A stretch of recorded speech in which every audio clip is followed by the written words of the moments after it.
ago with the Maple Leafs. And this is coming, and the goals are up slightly too for Tavares, but this is also coming without any power play inflation. Like, he's not getting these cheap second assists and cheap goals on the power play. No, because the power play is running at 8%.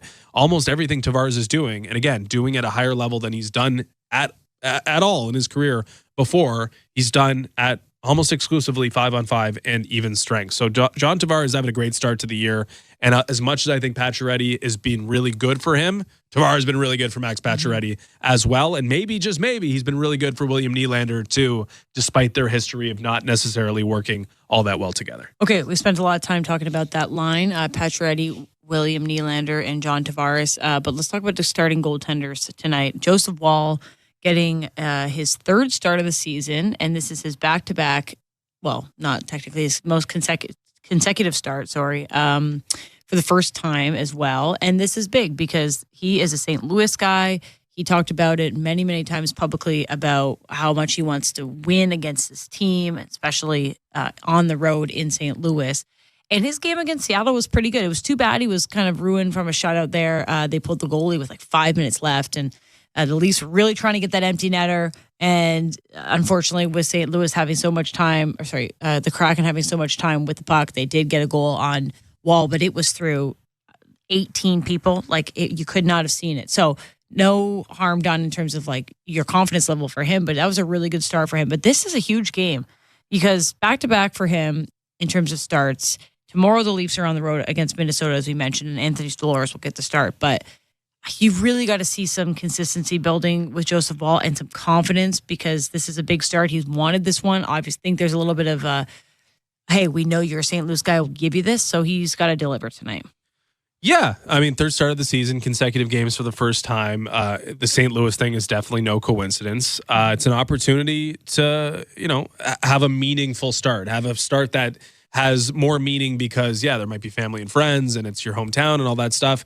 But also, like, you're trying to dig into the advantage and the lead that Anthony Stolarz has built, at least in the race to be the number one starting goaltender here. But I feel like it's not even worth having the conversation because both these guys got to play. Both these guys are probably going to deal with some adversity over the course of the next couple months here as we gear up for the playoff run, or at least the stretch drive towards that when you're actually making decisions. Every start is a big start for both these guys, and that's a good position to be in when you have two talented goaltenders because, they got to bring their best or the leg up goes to the opposition. A healthy competition in goal is a dream, honestly, for a Maple Leaf team that has never really been in this position. It feels like it's either one or the other, or there's one and no other and really nothing after that. This is kind of newfound territory, and it's honestly refreshing if Joseph Woll can continue to play and start and be there and available for the Maple Leafs.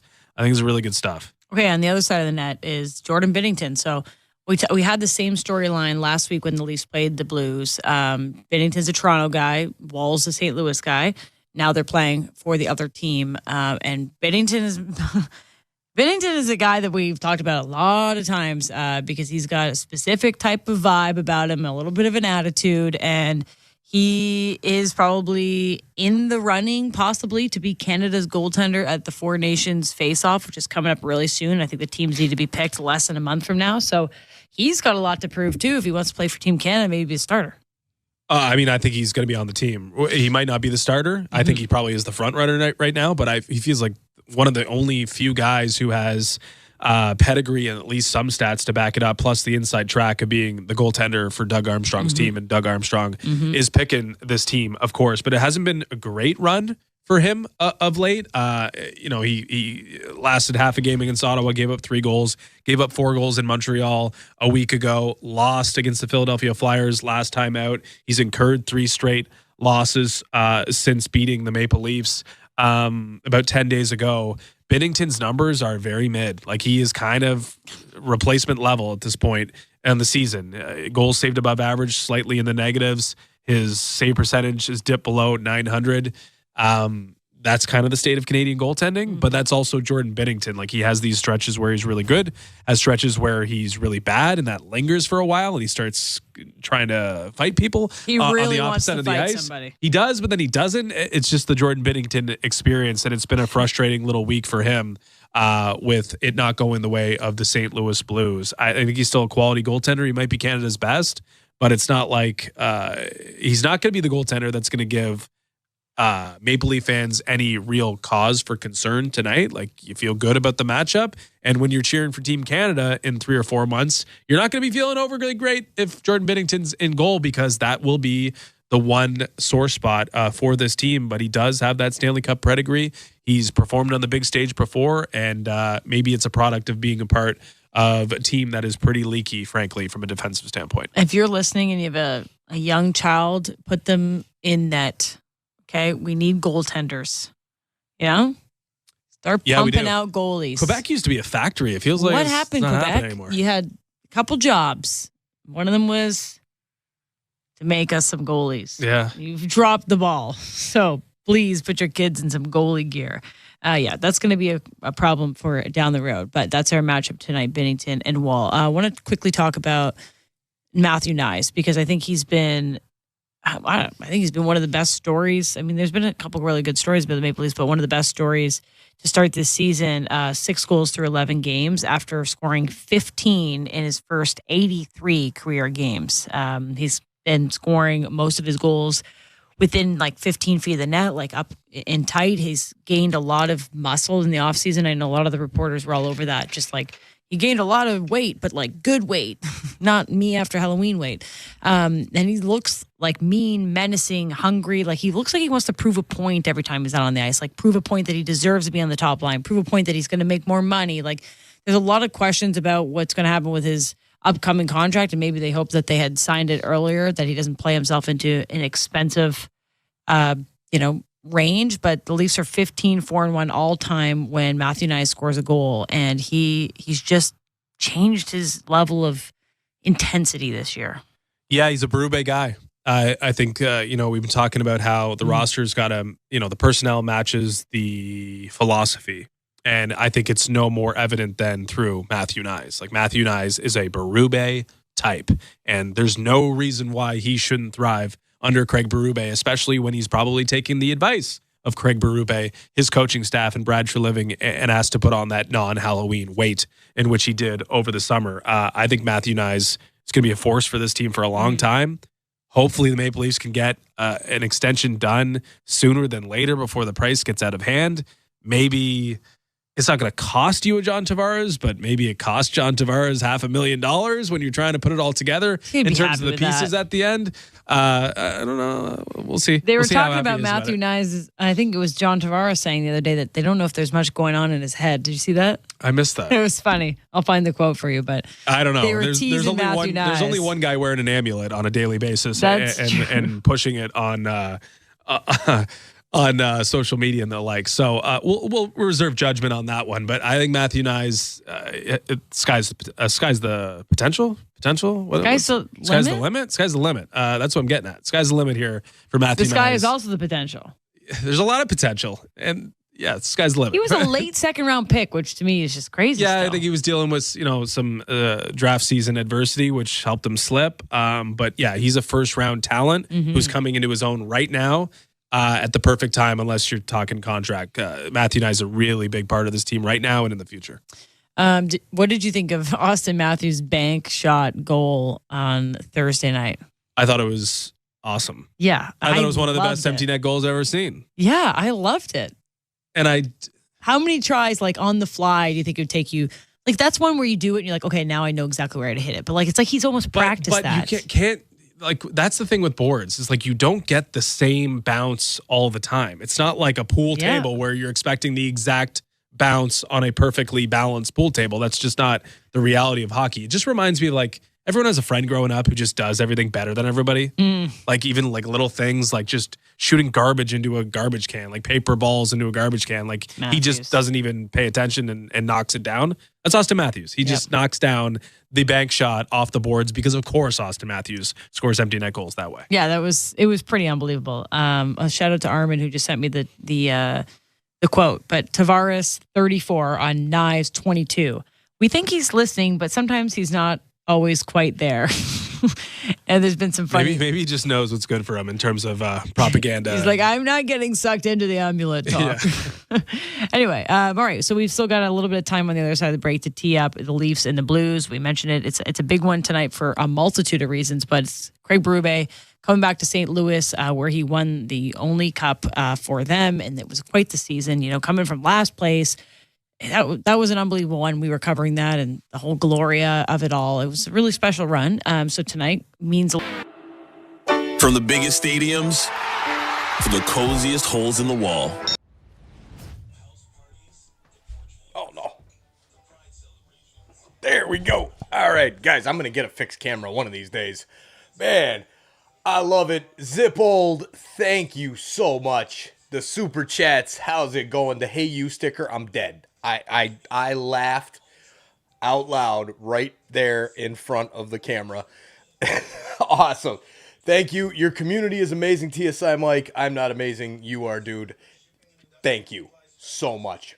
This was a dream of mine to create the best freaking sports club of Toronto sports in the world, and I'm working on it day after day after day after day, and I'm not stopping. But I've got to go start the grill because TSI Allison is on her way home.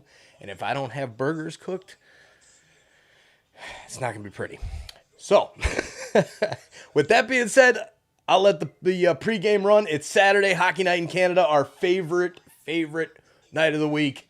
But, of course, that means the game starts late. So, hang out, chat it up. I'm going to be firing up the grill. Keep it classy, and we'll see you back in the chat. Thank you, Zip. Thank you. Auto policies, including your digital pink slip. Get insurance that's really big on care at Desjardins.com/care. Fall for Subaru by enjoying fall to the fullest. Think scarlet, burgundy, amber, crimson and copper, but never blue. Because with Subaru's symmetrical full-time all-wheel drive, fall is for thick, dark mud splats, terracotta mountain roads, radiant sunsets, kaleidoscopic leaf carpets, and the boldest of adventures. Avoid autumn blues and visit your local Subaru dealership to book a test drive today. Ho, ho, hold up! It's Jimmy Fallon, and you're invited to my place for Christmas. Get ready for a new channel of classic holiday songs handpicked by me. Plus music from my new Christmas album, Holiday Season.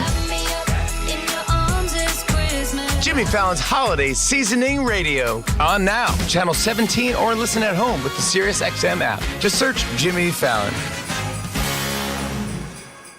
The Power Play with Steve Koulias. You either put up or shut up. Marchand does, Doughty does, Stone does. And if you don't have enough of those players, get rid of them, because they'll make you lose. They'll frustrate the fan base. I want people that are with me, rowing in the same direction. And if you can't, get out of town. We'll find someone who can. The Power Play, weekdays 3 p.m. Eastern on NHL Network Radio, SiriusXM 91, and the SiriusXM app.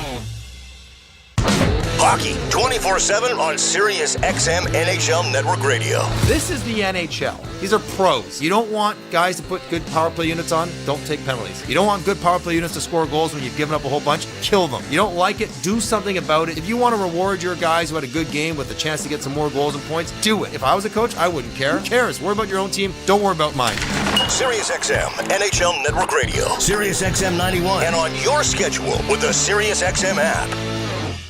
NHL Morning Skate. Michael Bunting of the Pittsburgh Penguins. You've always had the great ability to play with great players. I think my style of play complements the top dogs, as you will, like kind of go to those harder areas in the corner in front of the net and kind of create space for them and get them the puck and, you know, help them create offense off of that. So kind of found a little niche with that. NHL Morning Skate with Scott Laughlin and Gord Stellar. Weekdays 7 a.m. Eastern on NHL Network Radio, SiriusXM 91, and the SiriusXM app. The National Women's Soccer League Championship game is coming to SiriusXM. Hey, it's World Cup winner Heather O'Reilly of SiriusXM FC. Join Jessica Charman and me for the first national radio broadcast of the NWSL final. That's right, Heather. We'll be taking you through every thrilling moment live from Kansas City. Join us as we make history at the 2024 NWSL final on Saturday, November 23rd at 8 Eastern. And it's on SiriusXM FC channel 157 and streaming on the SiriusXM app.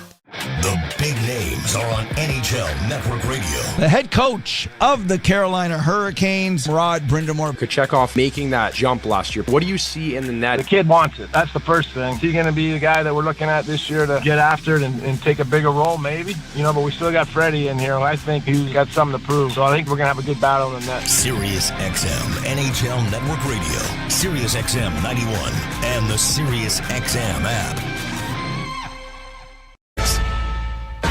This is Molson Leafs Hockey. On Sportsnet 590 The Fan and the Leafs Radio Network. There's a Molson with your name on it.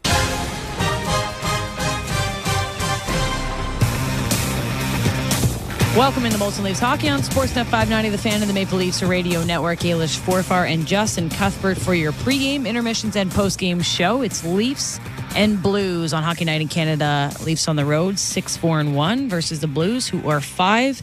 We just spent an hour teeing up these two teams, and we're getting ready for puck drop. Lots to go through still. Yeah, two teams that are headed momentarily in opposite directions since the last time they played 10 days ago. The Blues got a victory over the Maple Leafs. It was a disappointing effort from Toronto, but they've responded with 5 or 6 points, while the Blues, despite losing Robert Thomas since then, have lost 3 in a row in a bit of a tailspin right now. So we'll see if the trends can continue with these two teams and if the Maple Leafs can gain a measure of revenge after dropping the first of 2 Berube Bowls here in the last couple weeks. Yeah, the Berube Bowl, I think, should bring a lot more intensity than we saw from the Maple Leafs the last time they played the St. Louis Blues. This one also comes with Berube coming back to St. Louis, back into a town where he won them a Stanley Cup. Well, not himself, but was a part of it. And then, of course, Joseph Woll gets to start in net for the Maple Leafs tonight, and he is a St. Louis guy. So a lot on the line, and I think this is where you kind of hope to see the Maple Leafs elevate their play, continue on a good pace, because they've had a bit of an up and down season. As we mentioned, they had a couple great games in a row, and then they drop a couple bad games, and then they're on a little bit of a hotter streak at this point with the big Jets win and the Kraken's win. The Leafs have also won 4 consecutive road games against the Blues, outscoring them 20-13. So they've had a little bit of success in this barn, and it would be a great night to continue rowing in the same direction and building momentum, because the Leafs, when they're rolling, it's hard to stop them. So tonight could be a good point of emphasis for them. One thing we should not expect tonight is a power play goal. The Leafs have not scored a power play goal on the road this season, have drifted to 8% on the year, last in the NHL, but the Blues have not scored a power play goal at home this year. So, I don't know. Maybe something's got to change. Maybe not. Maybe those two teams will continue their specialty teams' woes in these very special conditions, road versus home. But you'd love a power play goal if you're the Maple Leafs and Craig Berube tonight, because it's been such a sore subject. And if they could turn that around, or at least begin to turn that around, it would allow for more positive conversations happening about a team that should not be having this many problems on the power play. 8.8%. When we say dead last, it is 32nd in the league. So only one way to go. That's my positive spin. You can only go up. Okay, so let's do our key to victory. Brought to you by your Ontario Honda dealers. Up your game. Lease the CRV for 2.99%. Up to 28 months. Visit HondaOntario.com. Justin, what's our key to victory tonight? Key to victory tonight for the Toronto Maple Leafs is just nothing easy for St. Louis. You got to make them earn it. There are 5 teams in the NHL scoring fewer goals per hour than the St. Louis Blues. They have scored 4 times in 3 games since beating the Leafs last Saturday. They are certainly feeling the effects of Robert Thomas, who's probably going to be on Team Canada this year at the Four Nations face-off, and he's out with an ankle injury. This team is not exactly a world beater offensively, but if you just hand them goals, yeah, they can probably lock it down and play a pretty decent defensive game. So if the Maple Leafs can make them earn it, it'll be in a good shape to outscore the competition tonight. Yeah, and the Maple Leafs have some chemistry cooking with that line of Nylander, Tavares, and Pacioretty. And when you got one line that really feels like it's rolling, specifically that one, you can feel like you can spread the wealth around a little bit. You've got Matthews, Marner, and Nyes all also, hitting their stride. So hopefully you can see all the lines contributing well, and you do have those lines for me. Yeah, let's run through the lines for the Toronto Maple Leafs. A couple small tweaks today, or at least one with Ryan Reeves getting back in the lineup. Nick Robertson did take warm-ups, but it's expected that Ryan Reeves will be back in the lineup. But you mentioned it, Nyes, Matthews, Marner, that stays the same. They've been pretty good. There's more to give there for sure, but Nyes has definitely been part of the positive story in the early season for the Maple Leafs, playing with those two superstars. The newly formed second line with Pacioretty, Tavares, and Nylander has been on an absolute... Might become the first line soon. They may be. They're on an absolute tear to start things off. The numbers are great with those three. See if they can keep it rolling. That leaves McMahon, Domi, and Holmberg on a third line, and Lorentz and Camp to play with Reeves. Riley and Oliver Ekman-Larsson will continue to play together, while McCabe and Tanev are on the shutdown pair, and it'll be Benoit and Timmins on the third pair, with Joseph Woll starting for the Toronto Maple Leafs. Okay, so let's go to our player to watch, and then we can build out a conversation around. Let's do the player to watch. Brought to you by Bet365. Whatever the moment, it's never ordinary at Bet365. Must be 19 plus. Ontario only. Play responsibly. Visit connexontario.ca. Ailish, who are you mulling a wager on? This evening? Well, I went through a couple decisions before I circled William Nylander. And we talked about him a bit in the pregame show, but I think just watching our Sportsnet broadcast on television, I think they're also circling him as the player to watch. A lot of conversation around William Nylander this week, asking for more ice time. He's averaging nearly 2 minutes fewer than he did last season, but it's not impacting his percentage of team goals that he's scoring a factor on. He's at 22% of the team goals, which is the highest that he's been at for quite a while, 33% of goals that he's involved in. He's just shooting percentage is quite high. It's in the top 3 of the league, and he's playing less. He's motivated to kind of prove himself, and that's what I like about a player who's going to be our player to watch. So a Willie Nylander, anytime goals, plus 180. I think tonight he continues to, ask for more ice time by contributing in this lineup. And I'm also going to give you a bonus player to watch. Okay. And that's Joseph Woll. Almost had a shutout on Thursday night against the Kraken. He's plus 800 tonight. He's a hometown kid. I think the team hopefully plays really well around him. As you mentioned, like this Blues team is heading in one direction. The Leafs are heading in a different. He was very close to getting that shutout. He's trying to build his confidence. This is his third start of the season.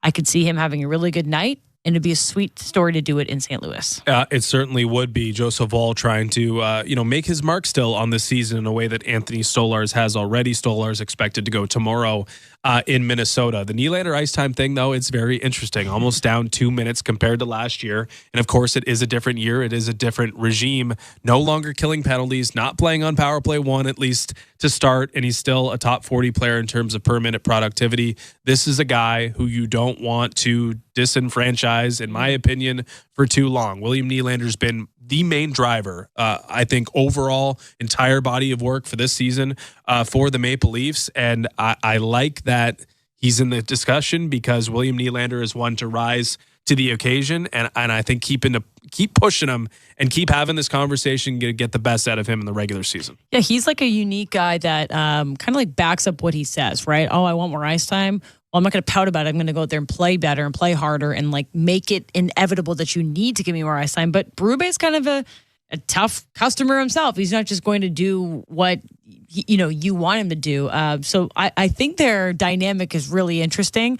We've seen Berube lean into some of the moments on the bench where he's been yelling at his players, and I just think that Willie responds well to that. He said it in the media before that he's a type of guy that can be pushed that way. I don't know how many of the current Maple Leafs would like to be pushed that way, but Willie can hopefully handle it. He said it, and he like rises to the occasion.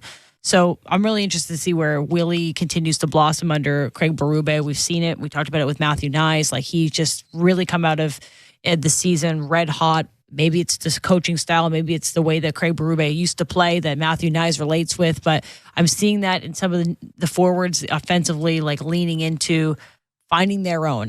Willie's doing that, but Matthew Nyes as well. We talked about him in the pregame 3-game goal streak himself. So a lot riding on continuing a hot streak for the Maple Leafs, because it would be great for them to be further up the standings as I looked today. And I think if they were to play in the playoffs, it'd be the same as it has been before.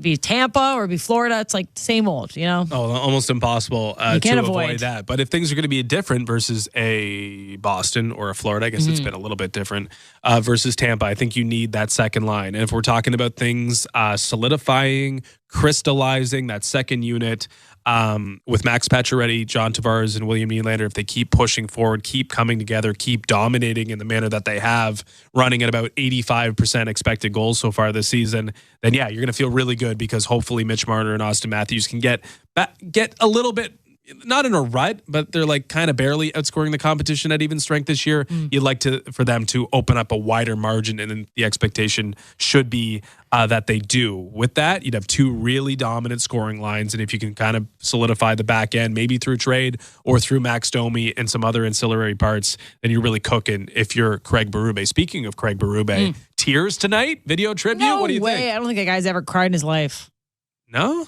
Not at his wedding? Chance. No. Birth of a child? No. He's stoic. Never cried in his life. Not publicly on Sportsnet on Hockey Night in Canada. Okay. I would be shocked. He's probably going to grunt and He's look, gonna be like, look straight at the ice. Yeah. Nice. Yeah, winning. Play Gloria. But no, I think it'll be a special night. And I think the team, in my external perspective, likes to play under Craig Berube. And they didn't live up to that expectation a week ago. And I think it's going to be sitting with them for the last couple of days as they approach coming to St. Louis, coming back to the city where he won a cup, and they'll want to do it for him. Like, I would hope that this team would want to do it for him. I would hope so, We will see too. after the first period because, come out hot. It was it's just mildly alarming that there wasn't much of an effort last time out, but now they have the chance to rectify that. So we'll see if the Maple Leafs can do just that. All right. A lot going into tonight's game. We've got Joseph Woll making a start in his hometown, and a head coach getting an opportunity to play his former team he won a Stanley Cup with. Lots to go through. We're going to throw it to Joe Bowen and Jim Ralph, who will have the call of the first period next. You're listening to Molson Leafs Hockey on Sportsnet 590 The Fan and the Maple Leafs Radio Network. Congratulations Hey, check this to out. the Los Angeles Dodgers. Got him swinging! That's it! It's a World Series win for LA! The only thing harder than winning that title is defending it. Tune to MLB Network Radio for up-to-the-minute coverage of baseball's hot stove season as teams take their first steps towards the 2025 World Series on MLB Network Radio, Sirius XM 89, and the all-new Sirius XM app. The Power Play with Steve Koulias. You either put up or shut up. Marchand does, Doughty does, Stone does. And if you don't have enough of those players, get rid of them because they'll make you lose. They'll frustrate the fan base. I want people that are with me, rowing in the same direction. And if you can't, get out of town. We'll find someone who can. The Power Play, weekdays 3 p.m. Eastern on NHL Network Radio, Sirius XM 91, and the Sirius XM app. Hockey 24/7 on Sirius XM and Zippold, my man. Thank you, Zip. Unbelievable. I'm over there grilling, and I'm like, oh, God, let me check the phone. Let me see. We got a commercial break coming up here. No. What is this? Zip, come on, man. You are amazing. Thank you so much for the support. Absolutely amazing tonight. How many is that? 4 or 5? I'm just going to put your name in the little super chat scroll here I'm going to put up here in a minute. Zip, zip, zip, zip. All right, let's go, Leafs. Let's get the win tonight for Coach Berube at his former house in St. Louis. Let's go. I think the Buds are going to be fired up. They're looking all right lately. Let's hope it stays that way. Good Leafs, not bad Leafs. We'll see you guys back in the chat. Cheers, everybody. NHL Network Radio, Sirius XM 91, and the Sirius XM app. The National Women's Soccer League Championship game is coming to Sirius XM. Hey, it's World Cup winner Heather O'Reilly of Sirius XM FC. Join Jessica Charman and me for the first national radio broadcast of the NWSL final. That's right, Heather. We'll be taking you through every thrilling moment live from Kansas City. Join us as we make history at the 2024 NWSL final on Saturday, November 23rd at 8 Eastern. And it's on Sirius XM FC channel 157 and streaming on the Sirius XM. Earl, can you hear me? This is your shout out, Earl. Beautiful. Go Leafs, go. Be the guy that we're looking at this year to get after it and take a bigger role, maybe. But we still got Freddie in here. You're lucky it's a commercial break there, Jason. There's a shout out there for Jason. All right, back to the hockey. XM app. From in the crease to in the locker room.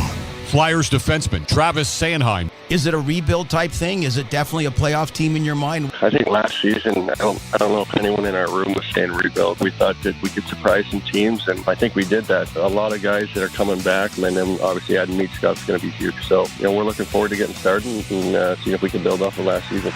Sirius XM, NHL Network Radio, Sirius XM 91, and on your schedule with the Sirius XM app. Join me, Gord Stellick, and Scott Laughlin as we recap the night that was on NHL Morning Skate, weekday mornings at 7 a.m. Eastern on NHL Network Radio, Sirius XM 91. And the Leafs Radio Network. From the banks of the mighty Mississippi, the Leafs tangle with the Blues in St. Louis. And the hosts of the Honeycombed Hotels tonight, brought to you by Molson. Molson, everyone in.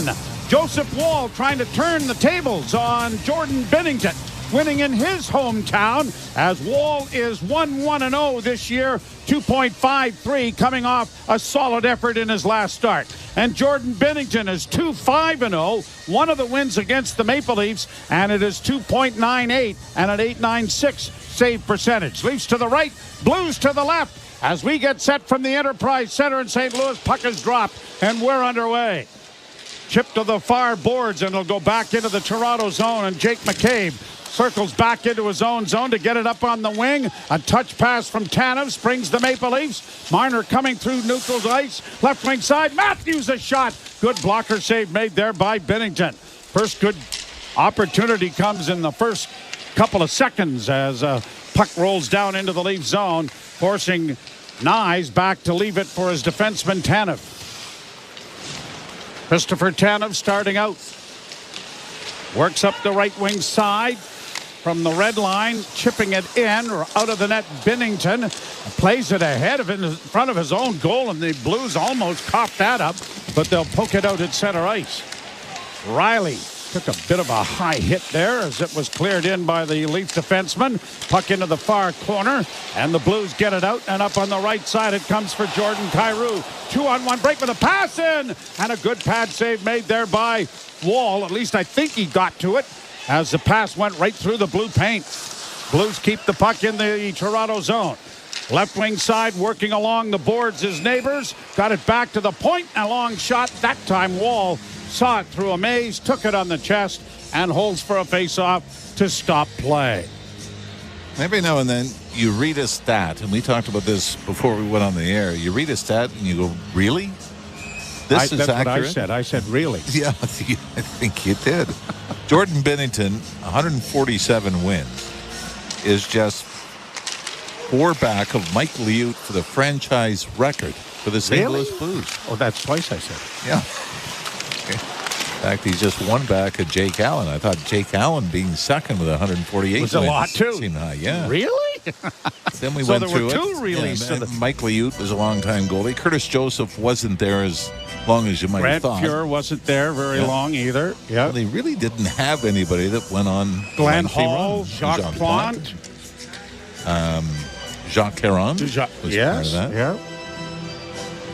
An icing coming here as the Leafs will face it off in their own zone. And the draw strummed and poked free to the left wing side. McMahon gets it out at center. Dragging it in was Pontus Holmberg. Couldn't get around the defense there of Joseph. Puck in the corner, and the Blues work around back of the net. Toropchenko trying to get it free. The Leafs get it free, and a shot off of turnover. And a good save made by Binnington, as that was, I believe, Domi who got the chance in front of the net. Timmins flipping it around on the far side. Benoit was knocked down. The puck comes free, and turning back up ice is Pontus Holmberg. Holmberg one-hands it to the line, but doesn't get it in deep. He'll go to the bench as the Leafs are changing. Blues just lifted into the Toronto zone. Tanev circles the net. got it up on the right wing side, and the Leafs start out with it. Played in over the line then by Lorenz. Into the corner goes Reeves. Reeves and Camp along the boards trying to come out with it. Now Lorenz sending it around to the left wing point, kept in by McCabe. Round back of the goal it goes. Corralled there by the Blues, but not out. And then we get a whistle and some shoving in front of the net. Reeves' helmet is dislodged. And there was an early whistle there, was there not? Or maybe we don't have the audio synced up. Oh, that's what it is. Okay, I heard an earlier whistle and I was wrong. So our audio is not synced up to the video. So we're going to hear the whistle go a tad bit early. But Reeves getting involved in front of the net. Funny how there's a scrum in front of the net and both linesmen go to Ryan Reeves. Yeah. There's a good chance you're either in it, starting it, or going to finish it. Yes. One or the other, but I'll come and see you. 1,078 career penalty minutes for Ryan Reeves. Puck is dropped. The Blues get the puck out at center, and they're going to knife it down into the Toronto end. Punched around the boards for Morgan Riley. Riley got it up on the wing, but couldn't get it quite out. The pass in front. Riley intercepts. He'll find Nyes. Nyes finds Marner, and Marner comes to center and backhands in, little out of the reach of Matthews, who had the lowest scoring month of November that he's ever had. October, yes. Or October, I'm sorry. We're in November. Well, this is the lowest amount that he's ever had so in the month of November, as he's played about 3 minutes. Don't get in the way of my correct statistical information. Well, technically. Technically. Down into the St. Louis zone. Binnington playing it into the near corner. Hate when I'm wrong. Peryanko sends it in over the line onto the left wing side. Back into the slot now for Cairo. And that was deflected, I think, off Tavares. And up into the screen and out of play. And Tavares, good thing he got a piece of it because he took out his own goaltender. And goes over and gives Joseph Wall a tap on the fanny and say, sorry about that. Boy, and Jordan Kyrou ended up with the puck in the high slot, was able to walk in. Yeah, I guess Wall did get it, didn't he? I guess he did. But John Tavares turned, looked, and then fell over Joseph Wall. And it's a dangerous play in the sense that he's falling across his legs. That was... And you worry about a knee injury, but fortunately the apology was enough. Yes. Yeah. Oopsies. My bad. Sorry about that. I'll try to stay out of the blue paint. And now we've got a fight starting right off the bat. Shen and McCabe. And McCabe goes down and Shen on top. I don't know what precipitated this. Boy, dangerous because McCabe lost his helmet and then fell backwards very close to the boards to the left of Joseph Wall. Maybe some frustration from Braden Shen. 1 goal on the season, and that came in the second game they played against San Jose. And, I mean, this looks like there was just a discussion, and both said, okay, as soon as the puck's dropped, let's go. But, yeah, for Jake McCabe, he ended up in a very vulnerable position and may have actually stepped on his own helmet, which caused him to fall backwards. We often referred to Jake McCabe as Scott Sterling, the soccer goalie. Well, he has been hit more, yes, in body checks, almost more than anybody in the league. Yes. 233 times he's been hit. That might count as 3 more. Yes. Blues centering pass deflects off the stick of Tavares, and the Maple Leafs are going to flip it high, and it's going to go into the bench and go out of play. 16:10 left to go here in the period, and the face-off coming back in the Leaf zone, I would assume. Well, Nylander looking for a little more consistency. His 12 points have come in 5 games, which means in the other 6, he's had donuts. So he's either been famine, right? Yeah, multi-point game or nothing showing up in the score sheet. And still looking for his second hat trick of the year. He's got to talk to Arizona Fats about banking shots into the empty net. Arizona Fats has got that pretty much worked out. Played in now by Broberg, down into the Leaf end.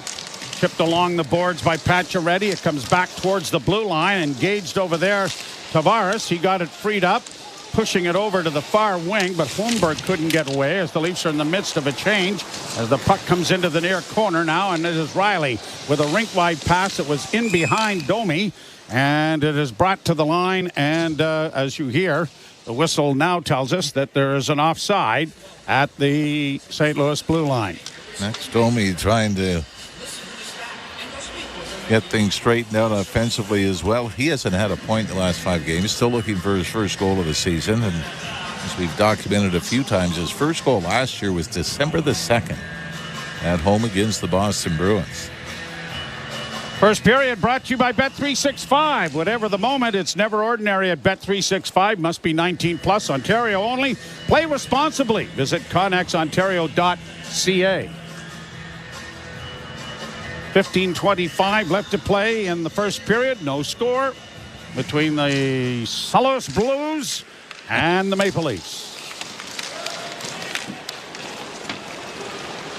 Puck along the far boards, punched out into the center ice area and then shot down into the Toronto zone. Tanev getting it around the boards on the left wing side. That was stopped there by Walker, who tries to punch it back in along the boards.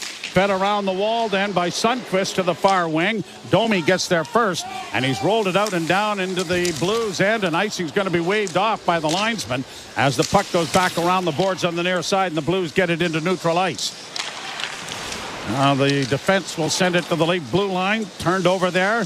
Leafs bring it back on the left wing with Matthews. He mishandles the puck. Finds it again along the boards. Got it around back of the net. Trying to find Marner. That didn't work. On a shot from the point. The rebound. They score!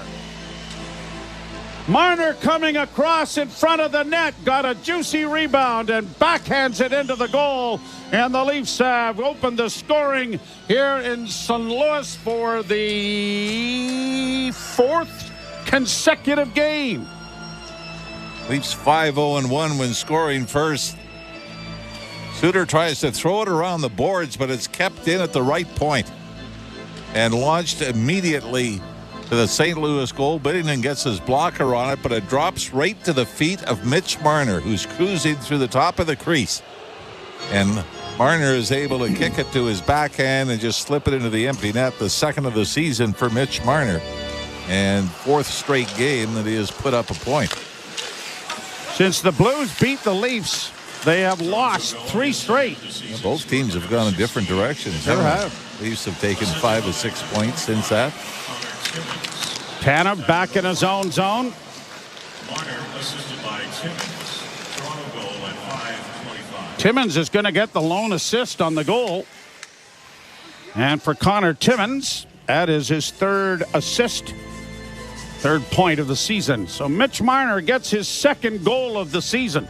And the Maple Leafs have grabbed a 1-0 lead in St. Louis as they have opened the scoring again. Now, when we say St. Louis, it's in homage to Bob Cole. Bob Cole, because he lived in St. John's. Yeah. Yeah. You have to do it in a hurry. St. Louis. St. Louis Blues. Well, here's another thing. Everybody in the United States says Louisberg is not Lewisburg. It's Louisville. It's Lowellville. Yeah. Lowellville. I never understood that either. I spelled it very wrong. I was thinking Lewisburg, but it's Louisville. Like a Louisville slugger. That's how they spell it down there. Well, I guess, yes. I don't know. It's a Kentucky thing, I guess. But Coley always had St. Louis. Blues back at their own blue line. And they'll start up on the right side. And across the line, driving now with Broberg. Couldn't get a shot at the net. He carries into the corner with Benoit in hot pursuit. Reeves trying to punch it along the boards. Goes to an open wing. And Lorenz, instead of taking it out, now regroups it with the defense. And Benoit is able to get it out at center. And now here's Lorenz in on the wing, trying to look back into the slot area there. A loose puck is knocked away as Camp couldn't get his stick on it. Reeves has his man tied up. The puck comes free, and the Blues are going to get it out at center ice. And they'll play it down into the Toronto end. So we've had an opening fight. We've had a goal scored, and the Maple Leafs have a 1-0 lead in this game at the Enterprise Center. Bouncing puck up on the left wing side. Played back behind the net. And the Blues go back to it. Playing it ahead at center and poked out into neutral ice. Tavares trying to steal it back. But St. Louis will send it down into the leaf end. Benoit run at there by Torpachenko. And we have I guess we have a whistle. I heard one. And so it'll be not sure what this is all about. We'll wait and see. But the Leafs have a 1-0 lead. You're listening to Molson Leaf Hockey on Sportsnet 590, The Fan, and the Maple Leafs Radio Network. Election Day on Sirius XM. All sides, all perspectives, all day, all night. Hear up-to-the-minute information on the Sirius XM news channels and make your voice heard on Sirius XM Patriot, Progress, POTUS, Triumph, and Urban View. When every vote counts and every moment matters. Election Day on Sirius XM. Tuesday, starting at channel. What's up, hockey fans? It's Hockey Night in Canada. It's Saturday night, the best night of the week. There's nothing better than Hockey Night in Canada. Thank you so much for being here tonight. We appreciate it. Please take a second to hit that like button and help bring more hockey fans here to the chat on Hockey Night in Canada with TSI. The Leafs and the Blues. Berube goes home.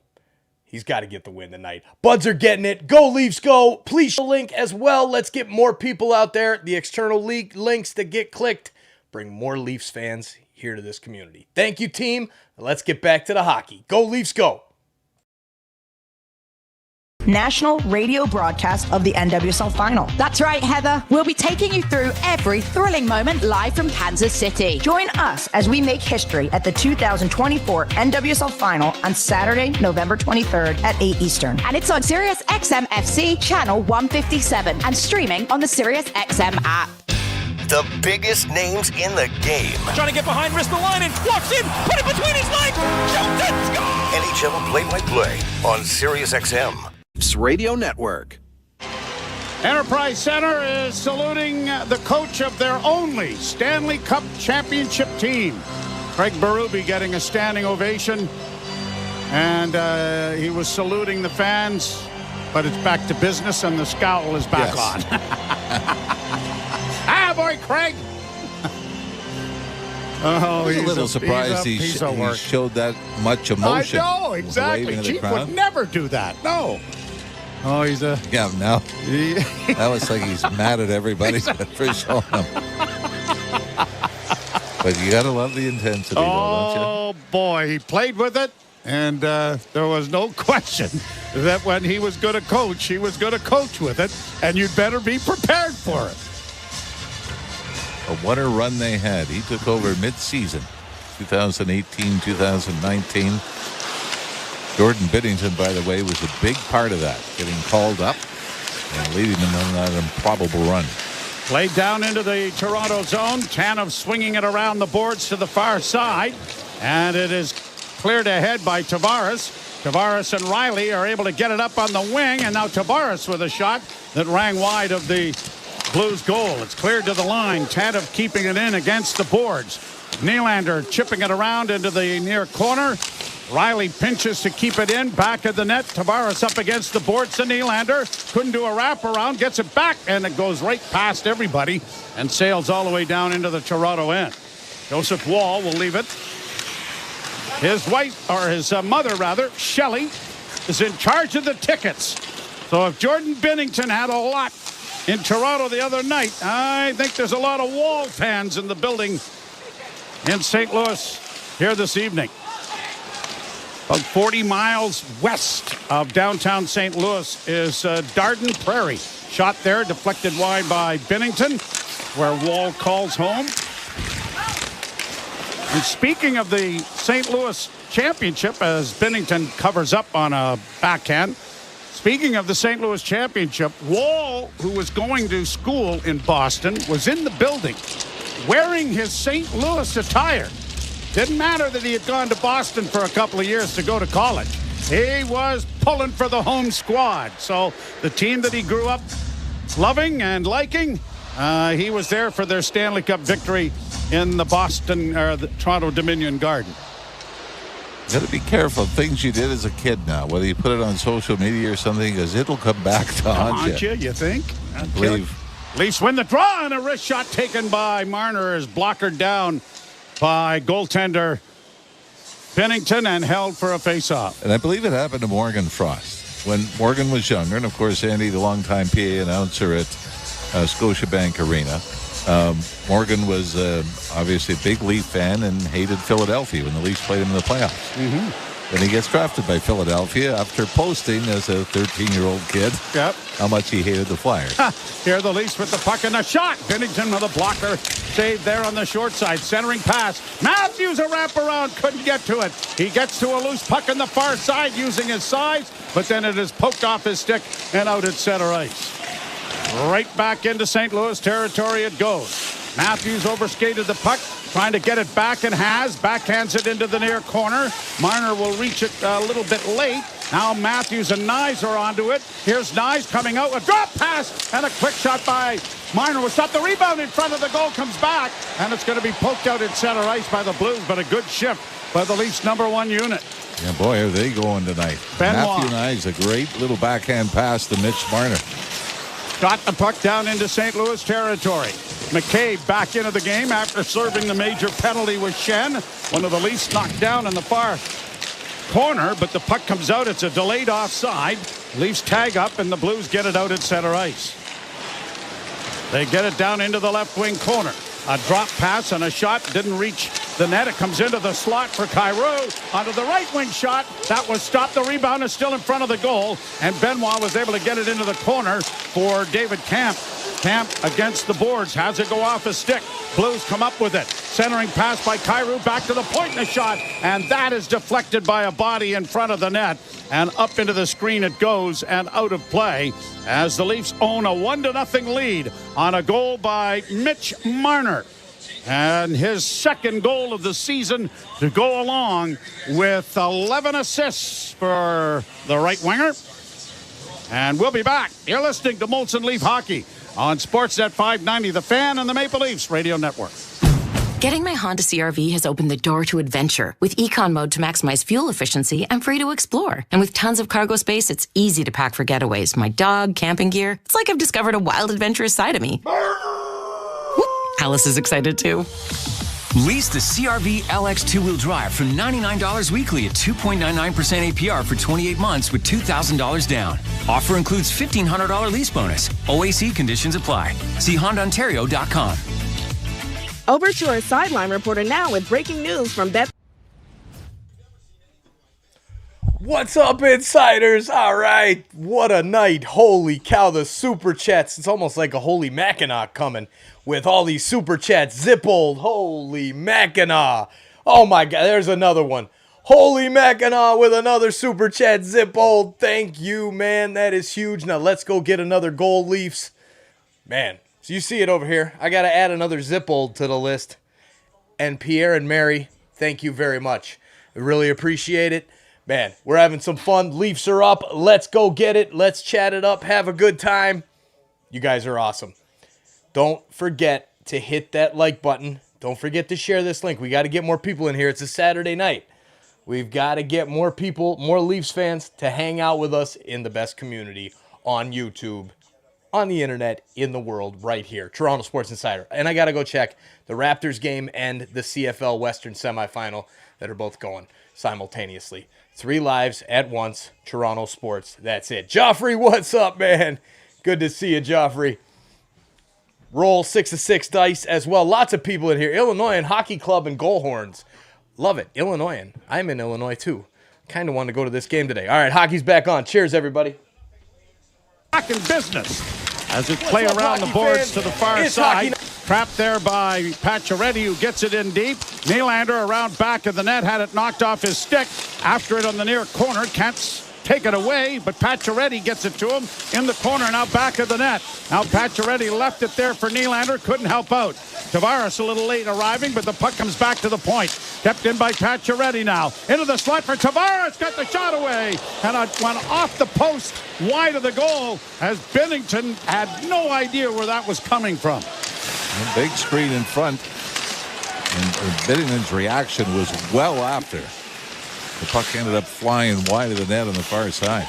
Jake McCabe, left wing feed for Tavares. He needs to get exchange, drops it off. Marner in over the line with Nyes into the slot area. Trailing is Riley. Trailing again Matthews. Drop pass and a shot. Bennington made the save, and I don't think he saw it till it hit him. Now Marner trying to get a shot away, and it was blocked before it reached the goaltender. This first line has had a great first period. Brought on now by Perienko in across the line. Working into the corner. Colton Perienko taken to the boards. Poked along the wall then by Ekman-Larsson, but it doesn't clear. Nyes chasing down the defenseman on the near side, but Suter is able to get it into the corner. And now Nyes gets an outlet pass. Nicely fed off the skate to his stick by Marner and cleared down into the St. Louis end. One of the things that Marner is so good at, taking pucks off of his skates, angling his skate just perfectly to get it up onto his stick. That's how he scored the goal. Tremendous skill. Yeah. You think about everybody who's just trying to stay on their feet with those stupid things on their feet. And he is so good at that.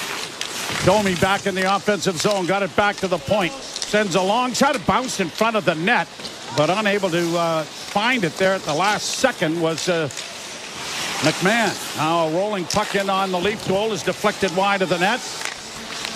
McMahon after it on the far side, but Bobby couldn't come up with it, and now Domi with a bank pass ahead. Pontus Holmberg was tied up there and couldn't get it in deep, but goes to the bench. Domi forces the puck deeper into St. Louis territory. 7:09 to play in the first period. The Leafs with a 1-0 lead. Down into the corner and at the end of the end boards. They bang away at it there, trying to dig it free. It does come free. Nylander unable to move it up the right wing boards. Puck goes around back of the net, and Tanev finds his defense partner, and Pacioretty is able to roll it down into St. Louis territory. Off of a glove, intercepted there by the Leafs. Nylander back into the slot, a pass in front, and a whipping shot by Pacioretty went just wide. Puck comes all the way back out at center ice. Ekman-Larsson was just getting on and couldn't keep it in. He'll get a pass around back of the net and get it ahead now, and here's David Camp with a couple of nice moves to Ryan Reeves. He backhands into the corner. Two large bodies go in there after it. He and Perienko. Puck comes back to the point. Leafs keeping it in. Here's Ekman-Larsson with a shot. Oh, and it deflected and trickled just wide of the near post. Kept alive by Lorenz. Into the corner and a hit by Reeves. Puck is kept in momentarily, but the Blues are going to get rid of it and get it to the Leaf blue line. Leafs trying to reorganize back in their own zone with a change coming. Ekman-Larsson takes his time to play it ahead. Matthews saucers it off. Marner knocks it down with his glove. Plays it around the boards and into the corner for Matthews. Matthews' centering pass was blocked. Stolen by Marner. Marner getting it back to the point. Benoit sends it to the net. Glove save made by Bennington. He'll stop play with a face-off coming in the St. Louis zone. We've seen Bennington's had a tough time picking up pucks, but there has been a lot of traffic, both Leafs and Blues, in front of him that he's had to try to navigate through. Leafs with the only goal, scored by Mitch Marner. You're listening to Molson Leaf Hockey on Sportsnet 590, The Fan, and the Maple Leafs Radio Network. If it's happening in baseball, that's it! It's a World Series win for LA! It's on MLB Network Radio. Mookie Betts. It's definitely a group effort, and winning a World Series is obviously a group effort, but it's just super special. Clayton Kershaw, second World Series championship. What has this group of guys meant to you? God, it sounds so good when you say it like that. Golly, it sounds good. They've done it! MLB Network Radio, Sirius XM Channel 89, and on the Sirius XM app. The Power Play with Steve Koulias. You either put up or shut up. Marchand does, Doughty does, Stone does. And if you don't have enough of those players, get rid of them, because they'll make you lose. They'll frustrate the fan base. I want people that are with me, rowing in the same direction. And if you can't, get out of town.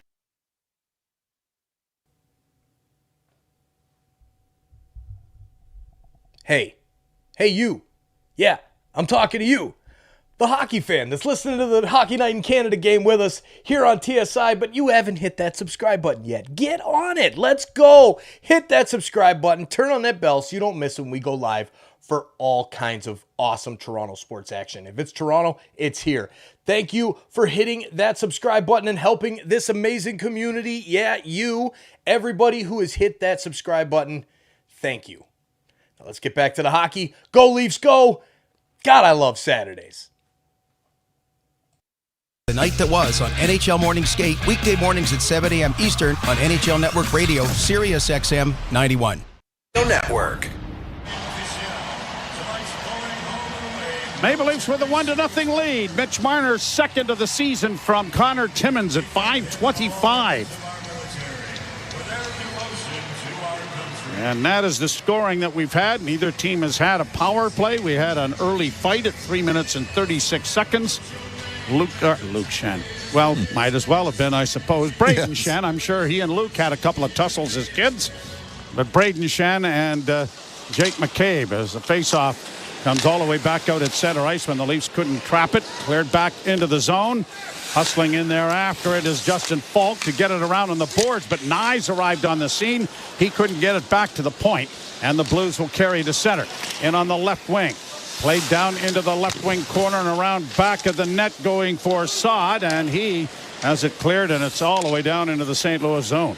Hard to believe the Leafs out shooting the Blues now 11-3. And that was what 3-2 St. Louis about 5 minutes into the game. And don't forget about the post. You forgot about it already. All right, here's the puck at center ice, brought to the line and in by Nylander into the corner. Pacioretty from a sharp angle, and Binnington was ducking there for fear it might go in off his head. Boy, he had John Tavares off the far post as well. Might have been the better avenue. Errant pass in the Leafs zone, recovered. Leafs are able to break it out. McCabe comes to center. He's going to ring the boards with it. Binnington cuts it off back of the goal and finds Perienko in the corner. And now Shen will bring it out only to have his pocket picked. But Perienko carries on. Then Perienko is knocked down and the Blues have to go back into their own zone to restore possession. Up on the right side, it comes for Kyrou. Jordan Kyrou in across the line, loses it. Max Domi looking for his first goal of the season. He's going to snap it into the Blues end, but it caroms off of the stanchion and goes up into the screen and out of play. The Leafs with a 1-0 lead on the St. Louis Blues from the Enterprise Center in St. Louis, Missouri. And are we going to a commercial break? I thought Binnington, maybe he was just going for a skate. Okay, maybe not. 4 minutes and 7 seconds left to play here in the first period.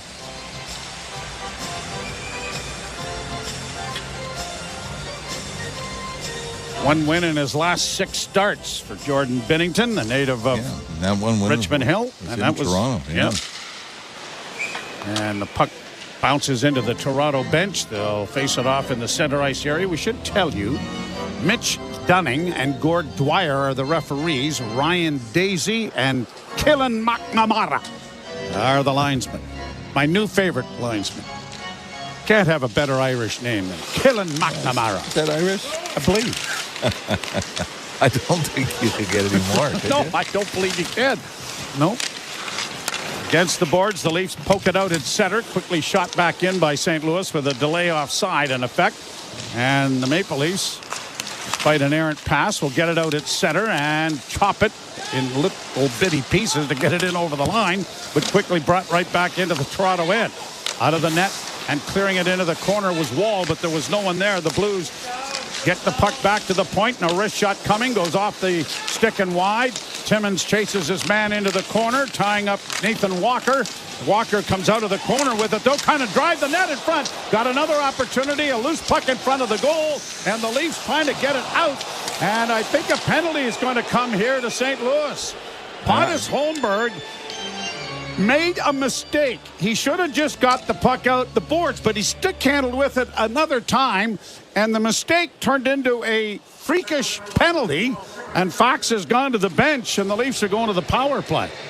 You know, I don't know if I like the, well, I guess the skate does get, it looks like, yeah, I guess you got to call it a trip. I thought but it kind of looked like as Holmberg started to lose the puck, stepped on Fax's stick, and that was enough to get the penalty call. And the worst power play in the National Hockey League goes to work. Pass in front of the net was blocked. And it's going to be grabbed by Shen and shot out and down the ice. And the power play is brought to you by Enbridge Sustain. With Smart Flow heating and cooling system that's always thinking about you, you can just think about the player's sweet flow.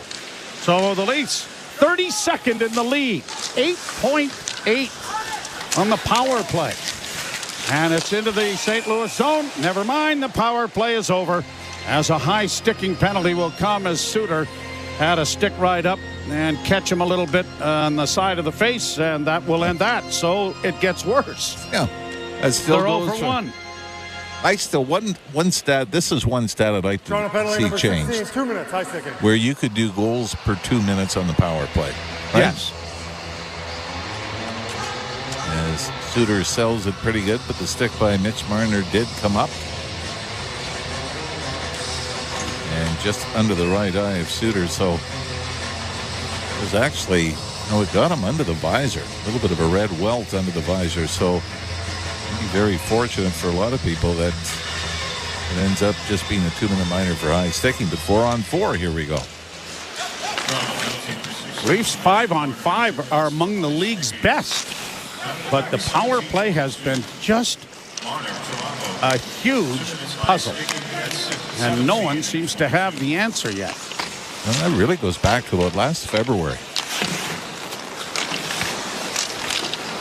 Leafs don't get the puck out initially or the second time. Now they'll regroup it deeper in their own zone, and Jake McCabe gives to Domi. Domi's in across the line, had it knocked off his stick. Going back for it now is Dylan Holloway, and played out at center ice and in across the line. A shot deflects and swatted at there by Wall as it was going over top of his net. The puck in the corner. Another 40 seconds left to go in the 4-on-4. Saad back of the goal. Grabbed off by Toronto. And it is brought out on the left wing, and Nylander gets a return pass at center. He's in across the line. Stops it up. Top of the circle over on the wing. Looking for a man in front of the goal. Riley was there but couldn't deliver a backhand. Now got it in front. And a shot. Rebound. Oh, and a big save there, and a race for the puck. And the Blues are out at center ice. And across the line is Braden Shen with a shot. And that went wide of the goal. Boy, Leafs are in the midst of a line change with their defenseman. And Tanev finally scampered back out.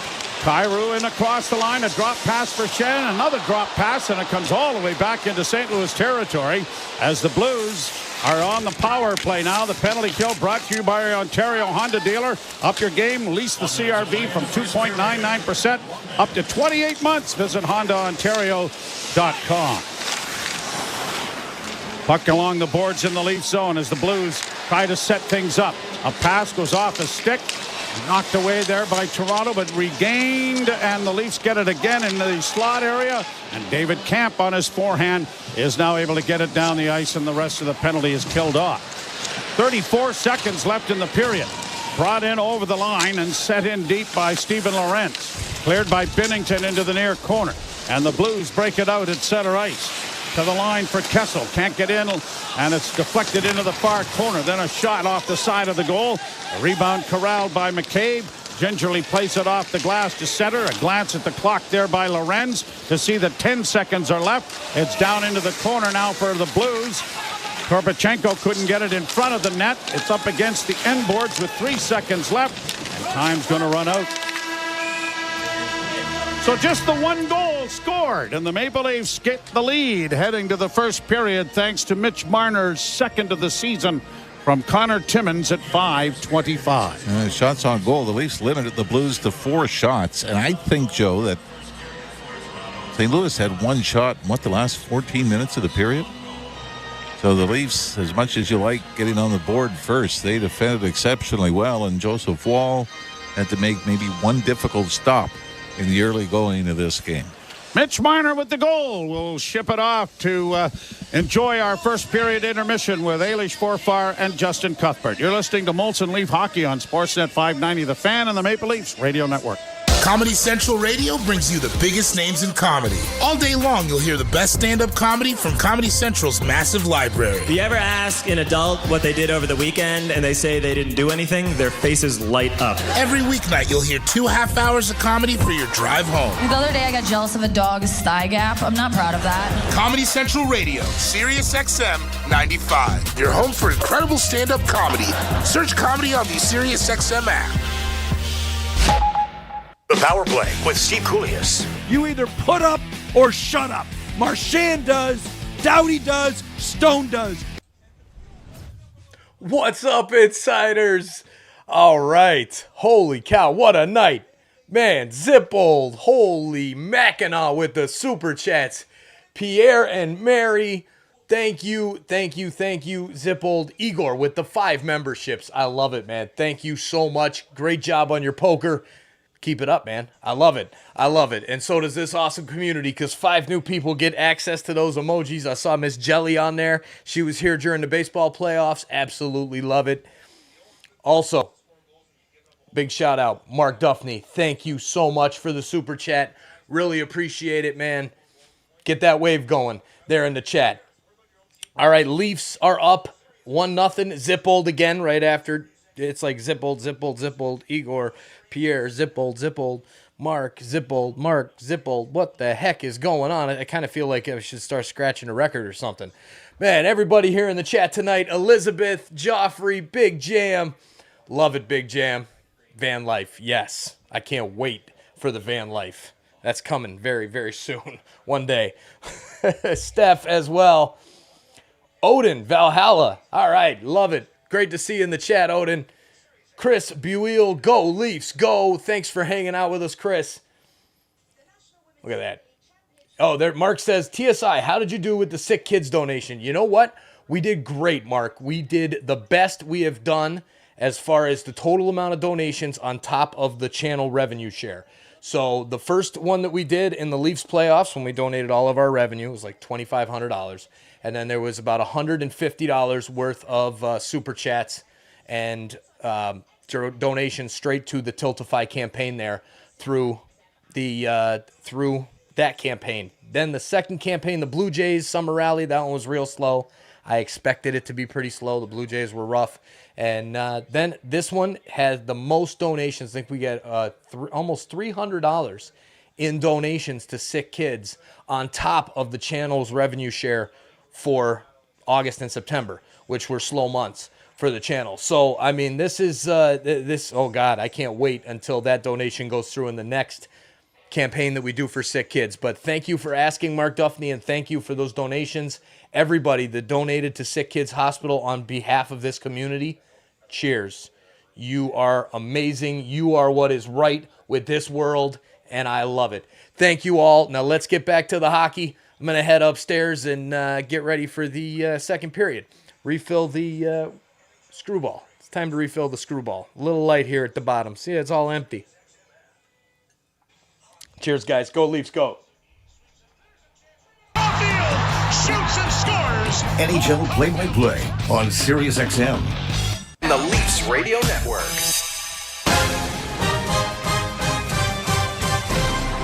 Trying to find Marner. That didn't work. And a shot from the point. The rebound. They score!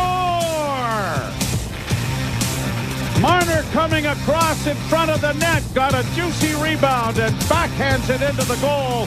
And the Leafs have opened the scoring here in St. Louis for the 4th consecutive game.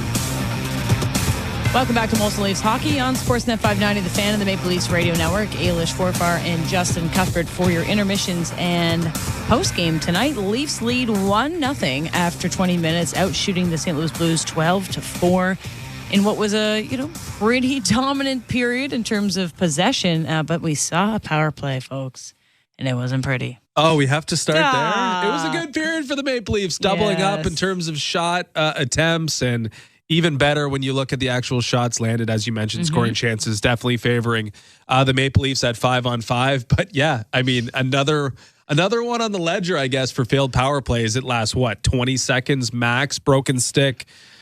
Mitch Marner penalty, and chalk another one up in the it's like a comedy of errors. It's like, okay, here we go. We're getting excited. We get the power play, you get the guys on, face off. You mentioned the stick breaks, the puck clears, they get back in, they enter the zone, and then penalty. It's just like, And then a little 4-on-4 after that was really entertaining. It wasn't like the Maple Leafs dominated 4-on-4, but it was a nice, it was a reprieve, I think, from what would have potentially been a terrible looking power play. It was a nice, entertaining minute 40. Now 3-4-34, I believe, on the season. Dead last in the NHL. They might get another chance. But let's talk. It's so bad that even if they're pretty good the rest of the way, it's still going to be a probably bottom 10 all year. Yeah, I don't know how you dig yourself out of it. The odds are against you. Yeah. You just got to get one. All right. So couple things from that period. Marner scores as snaps an 8-game goalless drought. That was kind of quiet.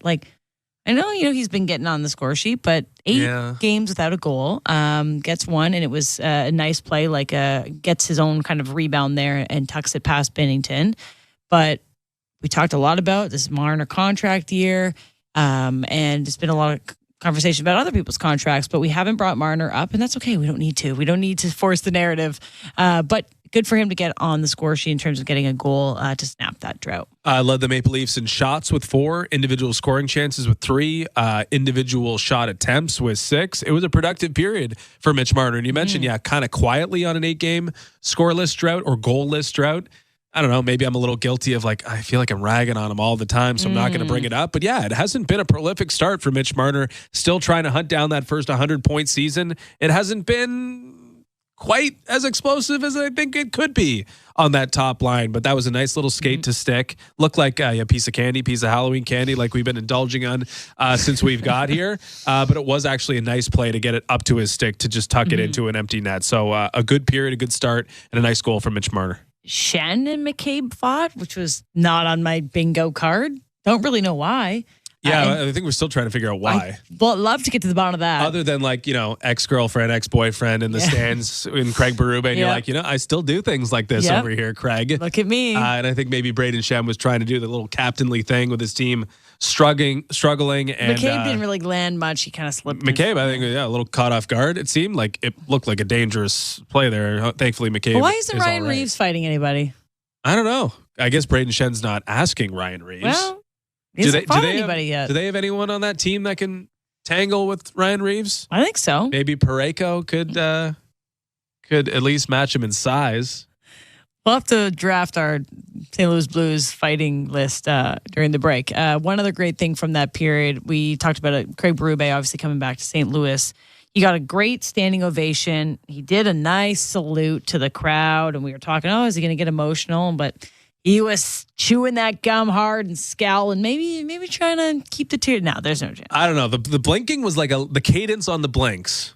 A little accelerated compared to normal. Trying to blink back the tears. I think Chief was probably. But he gives a really wholehearted salute to the crowd. It was a nice wave. Turn around I was expecting him to just be deadpan staring at the ice, but he soaked. He went back to that quickly though. He did go back. He did go back to it quickly, and you know what? Credit to Craig Berube and the Blues. They've given hope to teams that have started off slowly. Like maybe the Edmonton Oilers, looking back, we're like, we can't dig ourselves out of this hole. No one digs themselves out of a hole, but the Blues went from last to lifting the Stanley Cup with Craig Berube, and he'll be a legend there forever. Not much else from that period, other than on our Sportsnet broadcast, saw that we put up a graphic, Team Canada options in net, the 2025 Four Nations face-off, and these are the following names: Binnington, Montembeault, Fleury, Skinner, Hill, Talbot, and Hofer. Yeah, Joel Hofer getting a little mention. Yeah, and I've been reluctant to include him, even though he has the best numbers among Canadian goalies. But he's the backup to Jordan Binnington. I don't think he should really be in. So that was something. It's pretty bleak. It's bleak. As we said in the pregame, get your kids in the goalie gear, folks that are listening. It doesn't cost that much more. Come on. Yeah. They grow quickly, though. The stress level's higher. Yeah. That's harder on the parents. Yeah. You're going to get gray hair quicker. All right, we'll take a quick break. We'll come back with some more thoughts in the out-of-town scoreboard before we send it to the second period. You're listening to Molson Leafs Hockey on Sportsnet 590, The Fan, and the Maple Leafs Radio Network. From the biggest stadiums to the coziest holes in the wall. From house parties to porch hangs to pride celebrations. From your favorite fuzz shop to your local Indian spot. From noodle bars to sports bars to salsa bars. There's a Molson with your name on it. Canadian Ultra XL. Molson. Everyone in. Must be legal drinking age. Get the official NHL app to watch, read, and listen to all the deets. All I can say is absolutely wow. All the sauce. All the saves. Stop from Vasilevsky. All the hits. All the snipes. All the sellies. He scores! Unbelievable! All the hockey. If it's hockey, it's here. Listen to every NHL game for free, now with Apple CarPlay and Android Auto. Download the official NHL app now. Getting my Honda CRV has opened the door to adventure with Econ Mode to maximize fuel efficiency and free to explore. And with tons of cargo space, it's easy to pack for getaways. My dog, camping gear. It's like I've discovered a wild, adventurous side of me. Alice is excited too. Lease the CRV LX two-wheel drive for $99 weekly at 2.99% APR for 28 months with $2,000 down. Offer includes $1,500 lease bonus. OAC conditions apply. See HondaOntario.com. Heard of Uline? You know, the have-it-all in-stock, ready-to-deliver shipping and industrial supply specialists. The company that does things for you that are unheard of, like keeping 41,000 items in stock in our own warehouses. With customer service reps on the line to get you what you need when you need it 24/7, 365 every time. Maybe you heard it here first. Want to hear more? Visit uline.ca. ULINE, your shipping and industrial supply specialists. Desjardins Insurance cares a lot about their clients. In fact, it's packed with such a ginormous amount of vast and substantial care that's bursting with even more whoppingly humongous and colossal care. You might be a little surprised when we tell you that all of that care fits in the palm of your hand. With the Desjardins Insurance mobile app, you'll get a big hand with 24/7 paper-free access to all of your home and auto policies, including your digital pink slip. Get insurance that's really big on care at Desjardins.com/care. Craig likes it warm. Craig loves 71 degrees Fahrenheit. Craig doesn't understand Fahrenheit. But Craig does like to save money when he's at work. Craig also cares about his carbon footprint. He's so thoughtful, that Craig. With SmartFlow from Enbridge Sustain, you won't have to think about your HVAC, but it will always be thinking of you. For a limited time, sign up and get up to $1,000 in bill credits and apply for up to $3,000 in rebates. Learn more at EnbridgeSustainSmartFlow.com. Terms and conditions apply. You're listening to Toronto Maple Leafs hockey. He's got a partial breakaway. Scores! Holy mackerel, what a dagger! On Sportsnet 590 The Fan and the Leafs Radio Network. Welcome back to Molson Leafs Hockey on Sportsnet 590 The Fan and the Maple Leafs Radio Network. Leafs with a 1-0 lead after 20 minutes against St. Louis Blues. Let's take a look at our NHL scoreboard presented by Bet365. Whatever the moment, it's never ordinary at Bet365. Must be 19 plus, Ontario only. Play responsibly. Visit connexontario.ca. Panthers get 2 in Finland. They beat the Dallas Stars 4-2 earlier today as the Global Series continues for the NHL. Also earlier today, the Bruins get a much-needed victory, 3-0 over the Philadelphia Flyers. Blackhawks won 4-3 in a shootout over the Kings, and the Capitals stay red hot. Yeah, Alex Ovechkin stay scoring 7-2 over the Columbus Blue Jackets. Ongoing right now, the Penguins have a 1-0 lead early second period over the Montreal Canadiens. The Senators and Kraken are through one period. Senators up 1-0. Sabres have a 1-0 lead over the Red Wings. And yeah, the Maple Leafs 1-0 right now over the Blues. End of one. Still to come tonight. Avalanche and Predators, Utah and the Golden Knights, and the Canucks and Sharks. All right. Ovi's only 36 goals away from Gretzky's record at this pace. He'd set it on April 4th this season. Okay. So things are turning up here for Alexander Ovechkin. I don't know. If the Washington Capitals stay as good and as really competitive as they are, then yeah, Alexander Ovechkin's going to have lots of opportunity to score. Maybe he will get it done before the end of the season after all. All right. Maple Leafs with a 1-0 lead thanks to a goal by Mitch Marner, who broke an 8-game goalless drought. We got a Craig Berube standing ovation, a good salute, and back to reality on his face. Maple Leafs with 3 for 34 on the power play, though, so lots to come in the second period. Hopefully they can get one. We'll send it to Jim Ralph and Joe Bowen. We'll have the call of the second period next. You're listening to Molson Leafs Hockey on Sportsnet 590, The Fan, and the Maple Leafs Radio Network. The NFL trade deadline is Tuesday, November 5th at 4 p.m. Eastern. And while the nation is running to the polls, your favorite NFL team is running to the phones. Who's staying? Who's on the move? We're not going to just make a move to make it. It's got to be the right guy. SiriusXM NFL Radio is your home for the latest news and rumors. This trade is a huge upgrade over what they had. Nobody covers the trade deadline like our experts on SiriusXM NFL Radio Channel 88 and on the all-new SiriusXM app. The Power Play with Steve Koulias. You either put up or shut up. Marchand does, Doughty does, Stone does. And if you don't have enough of those players, get rid of them, because they'll make you lose. They'll frustrate the fan base. I want people that are with me, rowing in the same direction. And if you can't, get out of town. We'll find someone who can. The Power Play, weekdays 3 p.m. Eastern on NHL Network Radio, SiriusXM 91, and the SiriusXM app. The National Women's Soccer League Championship game is coming to SiriusXM. Hey, it's World Cup winner Heather O'Reilly of SiriusXM FC. Join Jessica Charman and me for the first national radio broadcast of the NWSL Final. That's right, Heather. We'll be taking you through every thrilling moment live from Kansas City. Join us as we make history at the 2024 NWSL Final on Saturday, November 23rd at 8 Eastern. And it's on SiriusXM FC channel 157 and streaming on the SiriusXM app. Join me, Gord Stellick, and Scott Laughlin as we recap the night that was on NHL Morning Skate, weekday mornings at 7 a.m. Eastern on NHL Network Radio, SiriusXM 91. The biggest names in the game. Trying to get behind Ristolainen, walks in, put it between his legs, shoots it, score! NHL play-by-play on SiriusXM.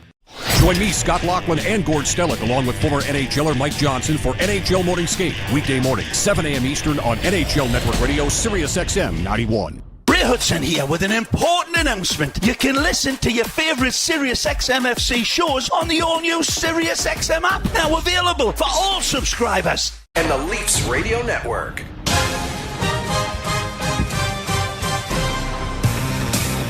Big line rolling tonight. They outshoot Blues 8-1 in the first period. And one of those 8 deposited in behind Jordan Binnington. Marner's second from Timmins at 5:25. And the Leafs with a 1-0 lead over the Blues in St. Louis after the 20-minute mark. Yeah, Mitch Marner led the Leafs, and Sean Songo with 4. Matthews had 2. They actually outshot the Blues 8-1 when they were on the ice 5-on-5 against St. Louis. A question for you. Have you been around the Stanley Cup? Yeah. Yeah. Have you ever touched it? No. So you are part of that mythology that until you win it. Oh no, I tried. Security guys just. Honest folks, this was not a bit planned. This is. Apparently, you have to wait in line. Oh, you do. Yeah. So you were trying to jump the line. Oh. I thought it was a Hockey Hall of Fame. They know everybody. Yeah. Well, not everybody. Puck is dropped. We're underway with the second period. Leafs to the left, Blues to the right. Leafs get it in over the line. Mize with a shot, and Binnington is able to swallow that up and hold for a face-off. And speaking of not a bit, I want to thank you for last night coming out. I was going to bring it up myself. Yeah. So supporting the arts up in Newmarket. Supporting the arts. I went to a comedy fest. Yeah. Is that arts? Well, it is. It's fun. It is in our house. It is, yeah. Well, yeah. Jesse Ralph put on a great show with a number of great comics and comedians. We had a wonderful time. Great job. He's more thrilled that you went than I went. Well, I'm funnier. Leafs back on their own zone. They get it up on the wing for Nyes on the right side. He crosses in with a pass for Tanev. I was out of his reach, so instead of pressing, he curls back to his defensive responsibilities. And the Blues send it in over the line, and Morgan Riley is there. Delayed offside that'll benefit the Leafs as Ekman Larsson starts out. Then he curls back as the rest of the Leafs are changing here with the long change during the second period. OEL gets it ahead, and it is played in by Marner. Nyes hustling into the corner, or rather Pacioretty hustling into the corner. Marner out here on the line with Tavares now going to the bench. A centering pass and a quick shot by Pacioretty, swallowed up by Binnington. Well, Marner just hadn't gotten to the bench. It seemed like a ample time for him to be able to change with the puck deep in the zone, and all of a sudden I thought, wait, are they juggling the lines already? Yeah. But no. I think he might have been trying to sniff out a late opportunity. Max Pacioretty didn't get a whole lot on this one-timer. It kind of fluttered into the chest of Jordan Binnington with the 14th shot on goal for the Leafs. Draw one by Toronto. Against the boards, Nylander swinging it around to the far side. It comes back to the point, and a shot delivered wide of the Blues' goal. Comes to the right point. Timmins down to the half boards, reverses and brings it back to the pass into the far side. Nylander near side and trying to return the favor in front of the net. Pacioretty. Now they do in front. Tavares swings around, and his wraparound attempt from in front was kicked aside by Binnington. Timmins with a shot. Binnington stops that. 17 shots on goal for the Leafs. Nylander banking it back to the blue line. McCabe sends it back from whence it came behind the net. Pacioretty able to get it freed up and back to the point. Timmins, far side again. Around the boards, back of the net once more, and the Blues trying to come out with it. Finally are able to break up the cycle that the Leafs were working, and they'll get it to center ice, and it'll be played by Holloway. In on goal, and a good save made there by Wall. Kind of an innocent-looking play, but fed to the front of the net, and the Blues had traffic arriving.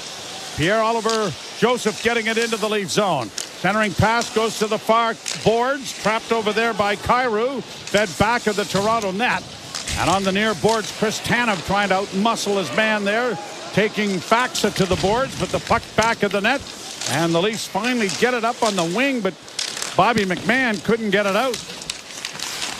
Now Benoit will try the other side. Domi had it knocked away. Domi knocked off stride into the near corner. A race for the puck. Chopped along the boards then by Tanev. Won't clear. Blues with some pretty good pressure, but haven't been able to really generate an opportunity with it. Now the Leafs get a loose puck under control in their own end. They'll play it off to the left wing side, and they'll get it down into St. Louis territory. Left wing side and a shot blocked. And out comes St. Louis to center ice. Slowly by Joseph to the line to get it in. Backhand by Toropchenko. Went wide of the Leaf net.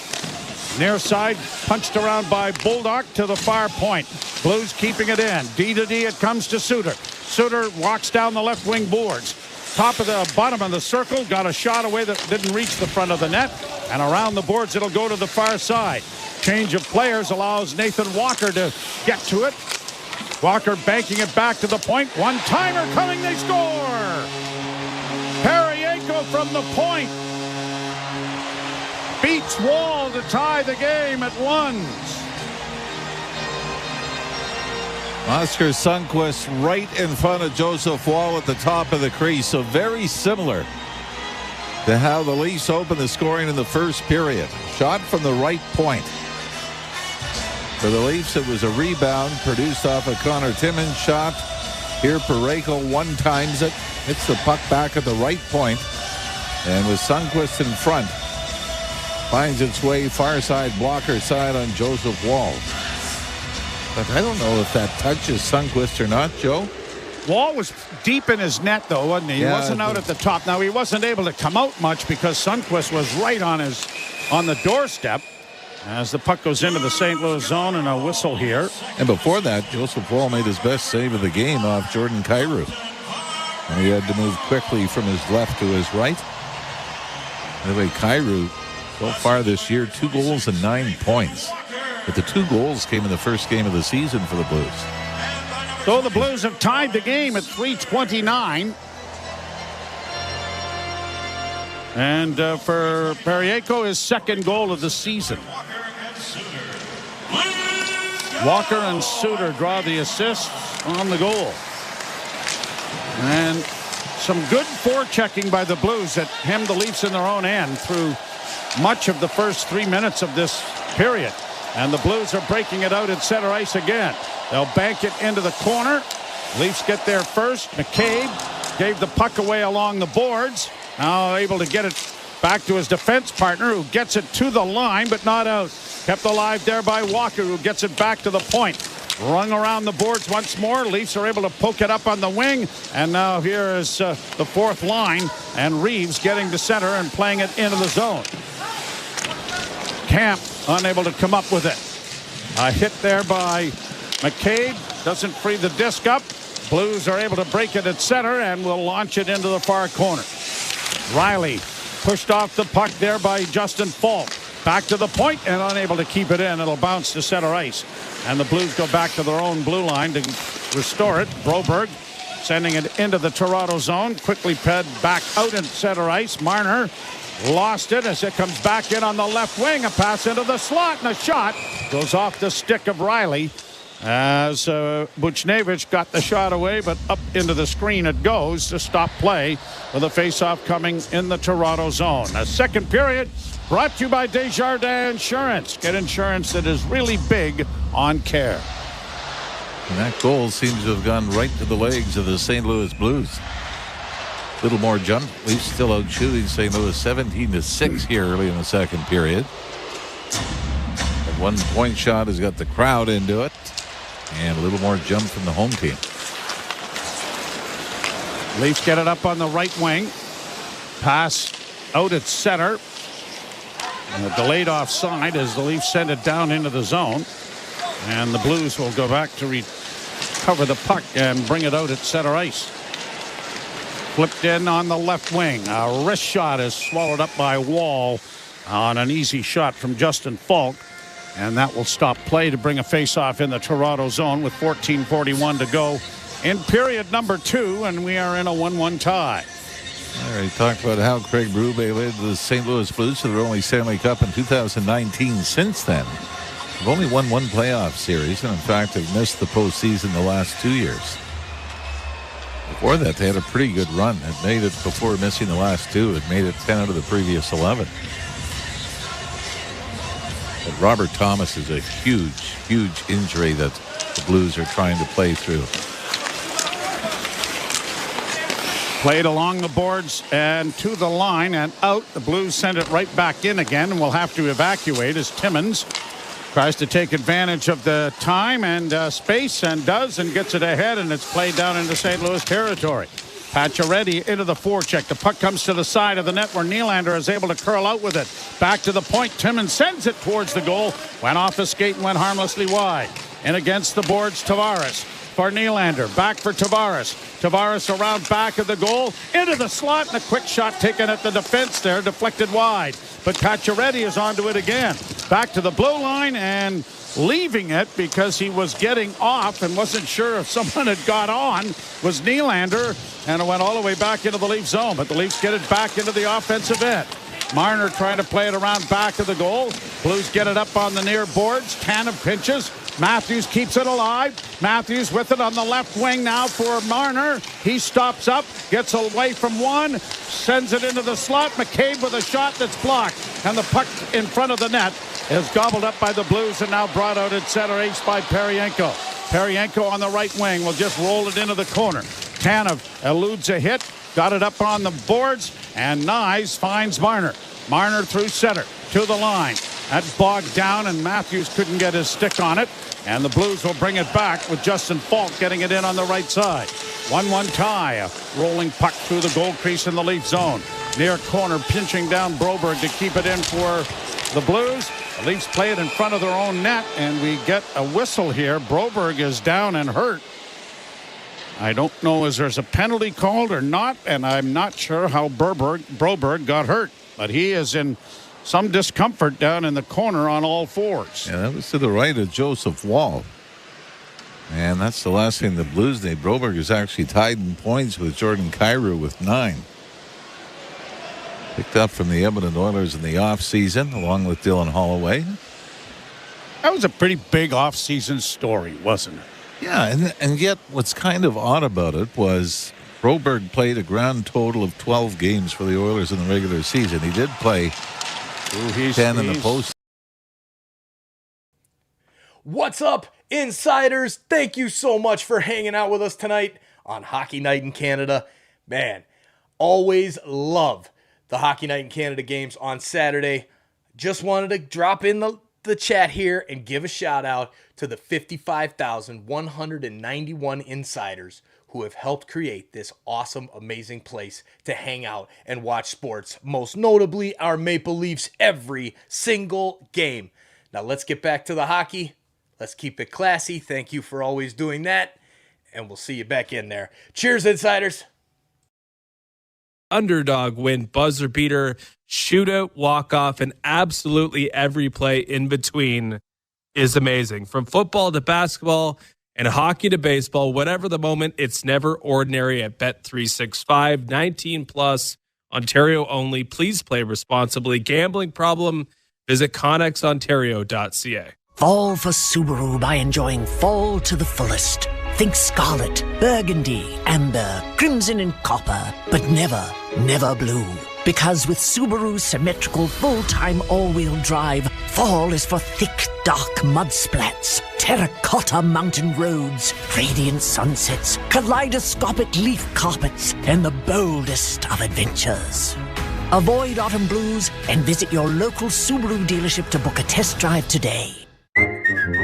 Desjardins Insurance cares a lot about their clients. In fact, it's packed with such a ginormous amount of vast and substantial care that's bursting with even more whoppingly humongous and colossal care. You might be a little surprised when we tell you that all of that care fits in the palm of your hand. With the Desjardins Insurance mobile app, you'll get a big hand with 24/7 paper-free access to all of your home and auto policies, including your digital pink slip. Get insurance that's really big on care at Desjardins.com/care. You're listening to Toronto Maple Leafs hockey on Sportsnet 590 The Fan and the Leafs Radio Network. 1-1 tie, the Leafs and the Blues in the second period. Showing a nice tribute to Dan Kelly. And, of course, his son John was in Toronto doing the Blues games. Ben Jr. did games in Colorado for a long time. Yes, he did. Yep. Play it around the boards. The Blues will get it to the line, but the Leafs trying to restore it in their own zone, and Domi against the boards couldn't move it up. And Timmins, or at least Ekman Larsson, will get it out at center, and Domi now banks it on the boards to get it into the zone. McMahon unable to catch up to a loose puck. The Blues get it back at center. Joseph sends it down into the Toronto end. Tanev was body checked there and knocked down. Back up on his skates, though. And the Leafs play it to the line and play it deep into St. Louis territory with 12:04 to go in the period. As the bouncing puck comes up on the left wing side, and it is Holloway getting it down into the Leaf end. Drop pass onto the boards and a pass in front. They score! That goes off a skate and in. And I think it's Jordan Kyrou who's going to get credit for the goal. Did he get a stick on it, or was it a Leaf skate? I think he puts it off a Leaf skate. It might have been Jake McCabe protecting in front. The puck goes past wall to the far post and doesn't get there. Yeah, right off Jake McCabe skating in. So the St. Louis Blues, on just 8 shots on goal, score 1 on a point shot through a screen and another one now on a redirection. As Braden Shen had tied up Jake McCabe in front. I mean, McCabe plays it perfectly. But the pass from Kyrou off a skate and in, and the St. Louis Blues have a 2-1 lead. And for Kyrou, that's his 3rd goal of the season, and that was more good luck than good management, but it worked. Historically, the Leafs have not been good in St. Louis, but at this point, they carry a 4-game winning streak. Played back to the point. The Blues keep the puck in on the right wing side, and a shot in traffic was knocked away. A big rebound, and unable to get there in time was Justin Falk. Trying to pin it on the boards now. The Leafs have it pried away. Timmins couldn't keep it. It comes back to the point. Off on the wing. Chopped off the boards and out at center ice for Toronto. by Steven Lorenz, who will get a change of players started. Back come the Blues on the left wing. Buchnevich getting it down low. A pass fanned on. Grabbed off again by Texier, trying to work it back into the corner. It'll come back to the point. D-to-D pass now to Suter. Into the slot. A long shot down his wall. Big rebound in front. He stops a couple. Where's the puck? It's gone into the corner. Blues get it back to the point. Buzzing around here the way the Leafs did in the first period. Suter down into the corner, going around back of the net, taken to the boards. Big crowd behind the net, and it comes free, and now Nyes starts away at center. Matthew Nyes to the line, flipping it into the right wing corner. Nyes goes in there after it, trying to come up with it. 6 goals in 11 games. He's had 15 in 83 prior to it. Here's Nyes into the corner again. Centering pass went off Bennington's stick and didn't reach Marner, who might have had a pretty good scoring chance had it done so. Blues send it in. Against the boards, it'll come back to the point. Trapped there, kept alive, and working down the left wing boards and stopping up is Kyrou. He had the puck taken away momentarily by Nyes. It comes back to the point. Long shot, blockered away by the Leafs, and a penalty is coming here to Toronto. I think it's going to be Nyes. He looked guilty at one point, throwing his hands up. Blues with it again at the point. Extra attacker on the ice. Buchnevich back to the blue line. Far side on a one-timer is swallowed by Wall, and the Blues will go to their second power play of the game. Penalty kill is brought to you by your Ontario Honda dealer. Up your game. Lease the CRV from 2.99% up to 28 months. Visit HondaOntario.com. High sticking, elbowing, interference. Take your pick, I guess. At any rate, we'll be back. You're listening to Molson Leaf Hockey on Sportsnet 590, The Fan, and the Maple Leafs Radio Network. If you like yacht rock, you're gonna. Saturday night's the night for fighting. Not here. We don't do that here. We have a good time in the chat here. But it's time for you to let us know, where in the world are you watching Hockey Night in Canada from? I know there's a lot of Canadians hanging out with us here on Hockey Night in Canada, so put your city and your province and put that Canada flag out there, and the rest of the world, let's see what that flag and the emoji, or let us know in the chat, city and state.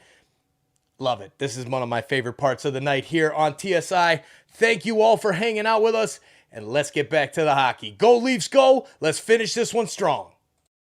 Don't like it, do something about it. If you want to reward your guys who had a good game with a chance to get some more goals and points, do it. If I was a coach, I wouldn't care. Who cares? Worry about your own team. Don't worry about mine. SiriusXM, NHL Network Radio, SiriusXM 91, and on your schedule with the SiriusXM app. NHL Morning Skate. Michael Bunting of the Pittsburgh Penguins. You've always had the great ability to play with great players. I think my style of play complements the top dogs, as you will, like kind of go to those harder areas in the corner in front of the net and kind of create space for them and get them the puck and, you know, help them create offense off of that. So kind of found a little niche with that. NHL Morning Skate with Scott Laughlin and Gord Stellar. Weekdays 7 a.m. Eastern on NHL Network Radio, SiriusXM 91, and the SiriusXM app. Hockey lives here. Suzuki sweeps it. There's a chance. Rebound, Caulfield shoots and scores. NHL play-by-play on SiriusXM. Word. Blues to the power play with a 2-1 lead. Marner's getting the penalty. Okay. I'm wrong. Wrong again, Newt. So the highlight was wrong, too. They showed Matthew Nyes. So Marner gets the penalty. And the Blues win the faceoff. At the point, a shot off the glove of Wall and launched out into neutral ice by Toronto.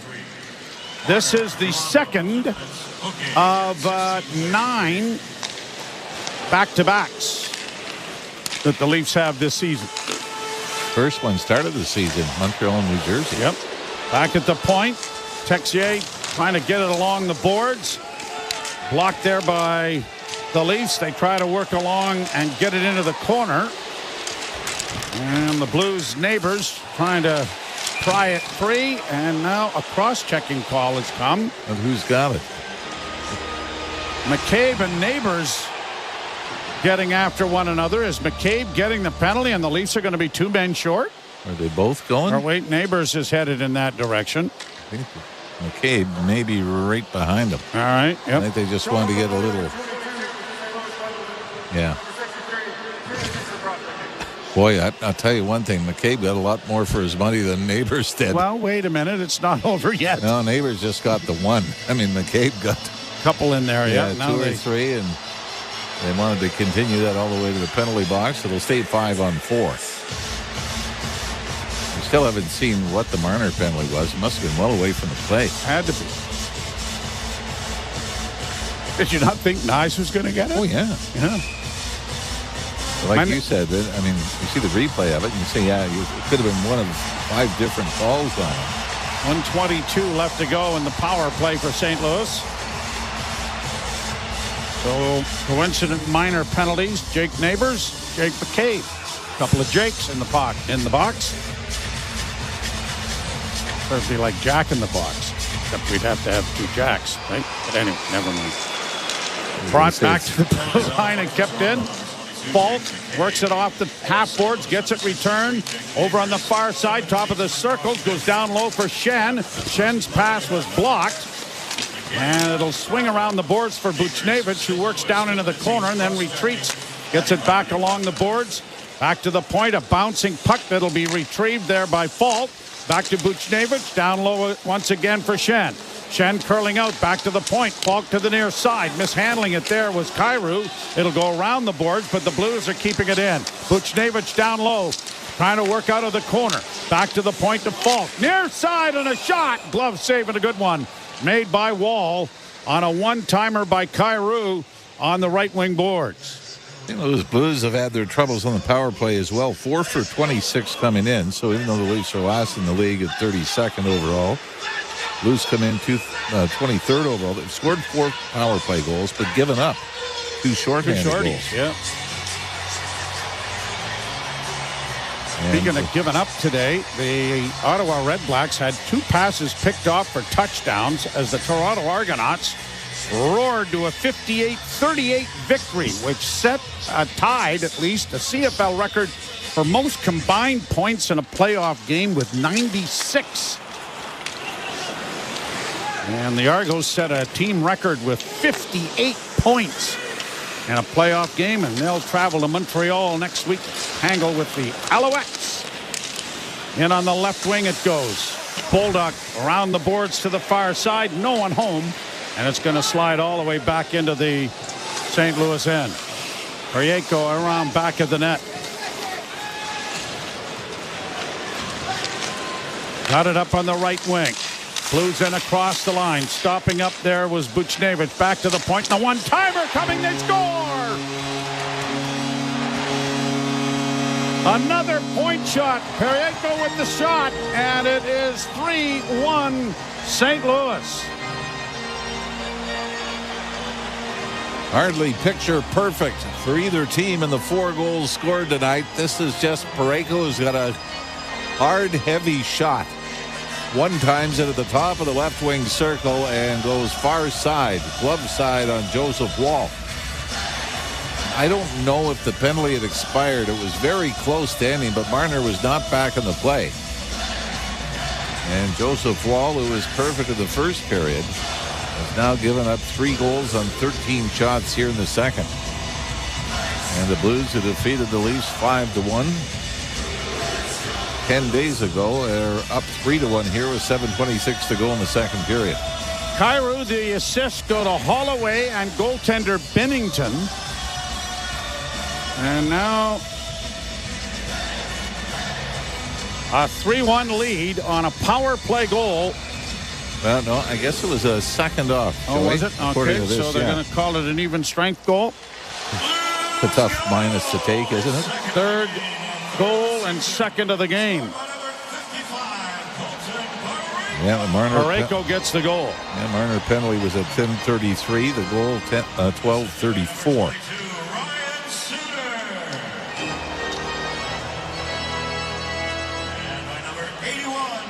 Well, there is something. I know you always talk about the water flowing to one end. Boy, it has been flowing that way, hasn't it? Suter and Holloway draw the assists, and the Leafs are down a pair here in the second period with 7:10 to go. Nylander playing it back to the point. Just kept in.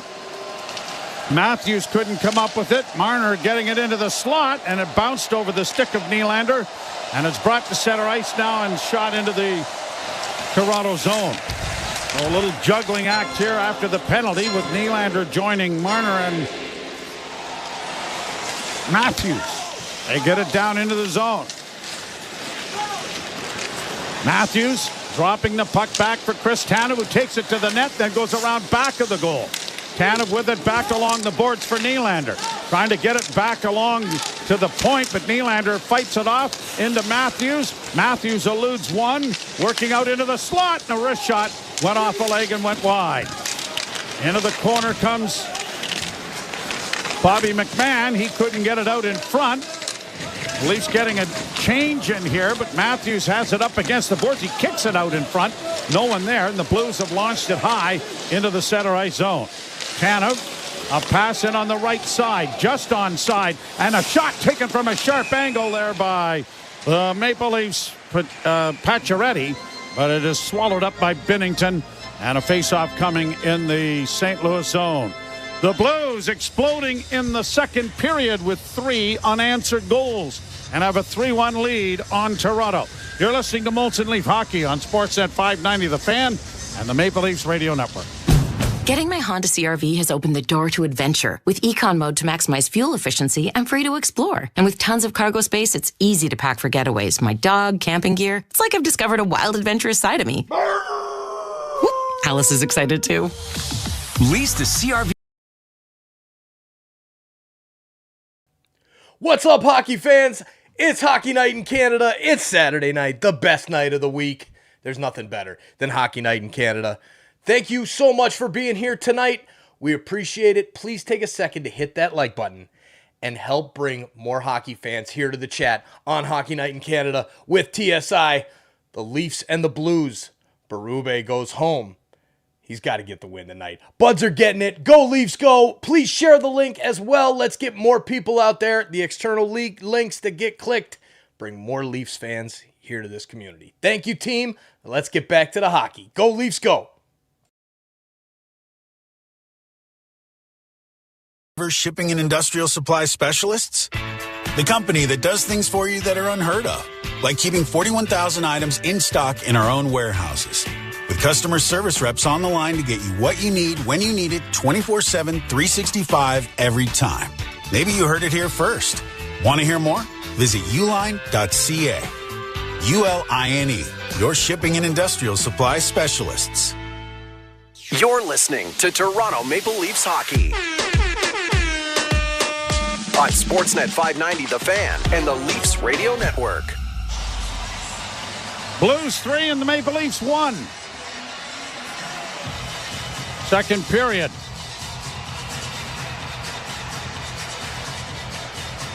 With 5:58 remaining in it. Tomorrow, note the change, the time. 6 o'clock start from Minnesota, which is a 5 o'clock start for them down in that neck of the woods. Leafs into the offense. Pacioretty couldn't dig it free for Tavares. Then he does. Knocked down on the play was the Leaf on the far side, but coming in and keeping it in was Tanev. Round back of the net. McMahon unable to get to it, and it is pushed out into the center ice area, and the Blues get it in across the line. Little line juggling here as Bobby McMahon, not William Nylander, is on the line with Tavares and Pacioretty. Into the near side and a shot. Oh, and Wall had to come out and take that bullet from Justin Falk off the chest. Puck in the Toronto zone. Still with it. And oh, no. Pacioretty lifts his stick, oh, no? And I think is going to get a penalty for it. Oh, no. So the Leafs are going to be a man short. Or now it's a tripping call, so it might have been something we didn't see away from the play. Tanev, who's gone to the box, and the Leafs third power or penalty kill of the period, and it is brought to you by your Ontario Honda dealer. Up your game, lease the CRV from 2.99% up to 28 months. Visit HondaOntario.com. To me, this is a horrible call. We just saw the replay. Tanev doesn't have a stick anywhere near the St. Louis player that went down. Boy, the Leafs have a penchant for taking multiple penalties in a row, don't they? Yes, they do. Well, this is the third in a row. And a 3-1 lead is in jeopardy of being expanded. Parayko looking for the hat trick. Dishes it off. A centering pass. Rolls in front of the goal. They bash it to the near boards, but not out. Parayko at the blue line. Left wing feed for Bolduc. A shot that deflects wide of the Leaf goal. Far side, Holloway getting it back. They'll go back to the point once more. Here is Bolduc trying to look for a man. Parayko with it over on the right wing side, and a shot deflects wide of the Leaf net. Comes back along the boards, and the Blues are keeping it in. Over on the far wing for Holloway. Holloway back to Parayko with a shot, and that was deflected in front of the net and went wide. Rebound on the near side. Blues getting it down into the corner. Leafs have not been able to get their stick on the puck to even get a clear. A shot from a sharp angle was stopped there by Wall. He couldn't get a glove on it to stop play. Blues continue to press. Holloway getting it back to the point. Parayko back to Holloway. Holloway trying to saucer it off. Lost it, and the Leafs are breaking it out at center. Left wing side, but a tired group. And a long shot by Nyes went well wide of the goal. Holloway brings it right back in, and that shot deflects wide of the net. And now it's wired into the Blues bench. And that will stop play with 48 seconds left in the power play and 3:50 to go in the period. Boy, Matthews might have hit somebody on that St. Louis bench. At first look, there seemed to be somebody doubled over. And as the Leaf captain just tried to wire it out of the Leaf zone, left wing boards, and then right into the Blues bench.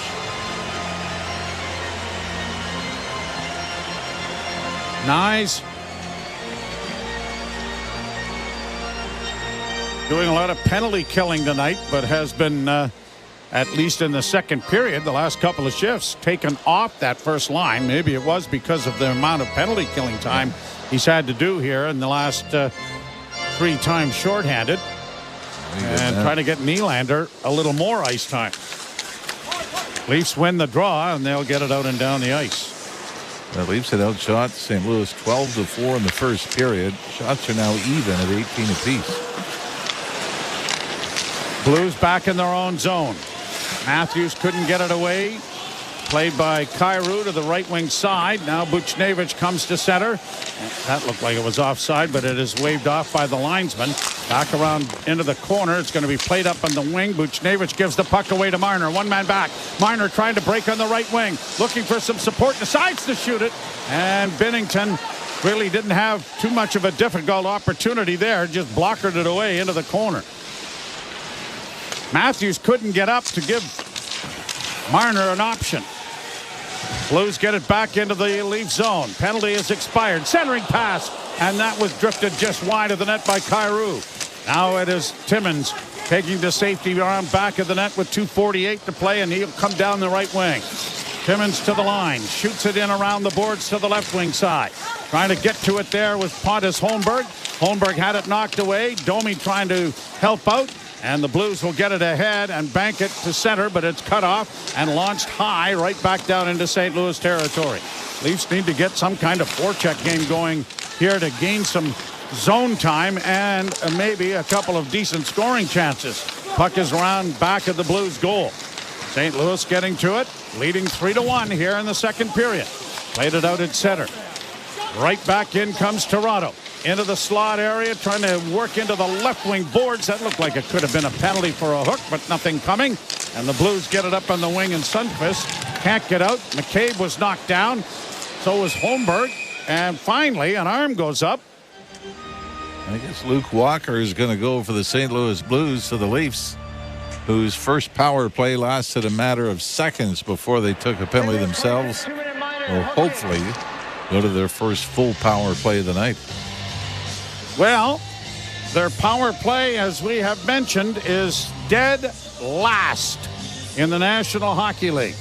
We lost. 8.8% coming into the game, and a 0 for 1 here thus far. And the power play is brought to you by Enbridge Sustain. With a smart flow heating and cooling system that's always thinking about you, you can just think about the players' sweet flow. Give that a shot. Why wouldn't you?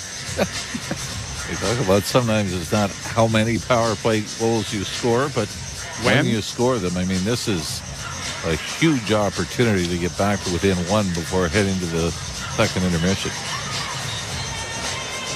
Minute 57 to go in the period. Matthews wins the faceoff cleanly. Marner on the right point. Doesn't shoot it. Tried to flip it in front of the net. That was blocked. Matthews getting to the loose puck to get it back to Riley. D to D on the far side. Now a shot taken that was blocked, and it is shot by the Blues out and down the ice. Riley will go back to recover the puck. 1:36 to go in the period. Marner tried to drop the puck back. Now here's Matthews coming to the line and fed in on the left wing. Down the boards, Pacioretty. Matthews gets there as well, but Pacioretty can't get it cleared. And now the Blues get a chance to move it up ice. In fact, they'll just ice it. Another rush coming here. This time Matthews leaves for Riley. Riley drops the puck back. Domi up on the left wing. Second unit coming over the boards, but not having any luck getting it into the zone. Nylander dropping it back. Now here are the Leafs. Again, another drop pass from Ekman-Larsson. Nylander takes it and in across the line. He splits the defense, but couldn't get through to get a shot. Last second, it was knocked off his stick. And again, the Blues ice it for the 5th time on this power play. Back through center ice comes Toronto. Now they... Let's go back to the old way. Right? Yeah, and across the line on the left wing, they finally gain entrance to the zone. Down the boards, trying to chip it along was Tavares.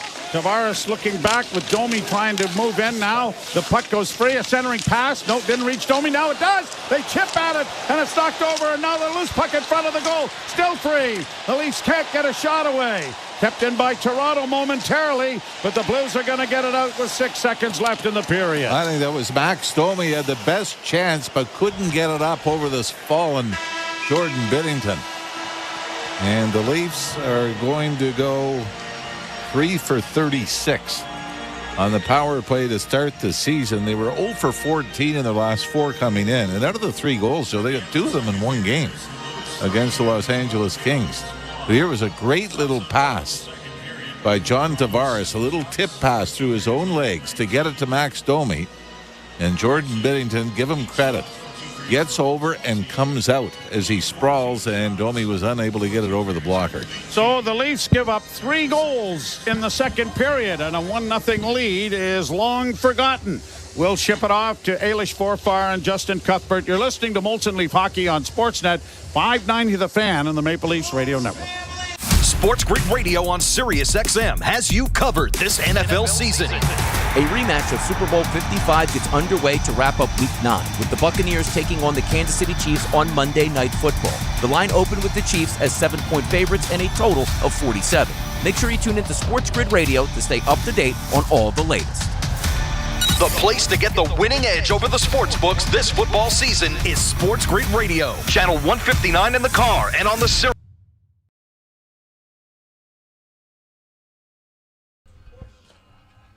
What's up, insiders?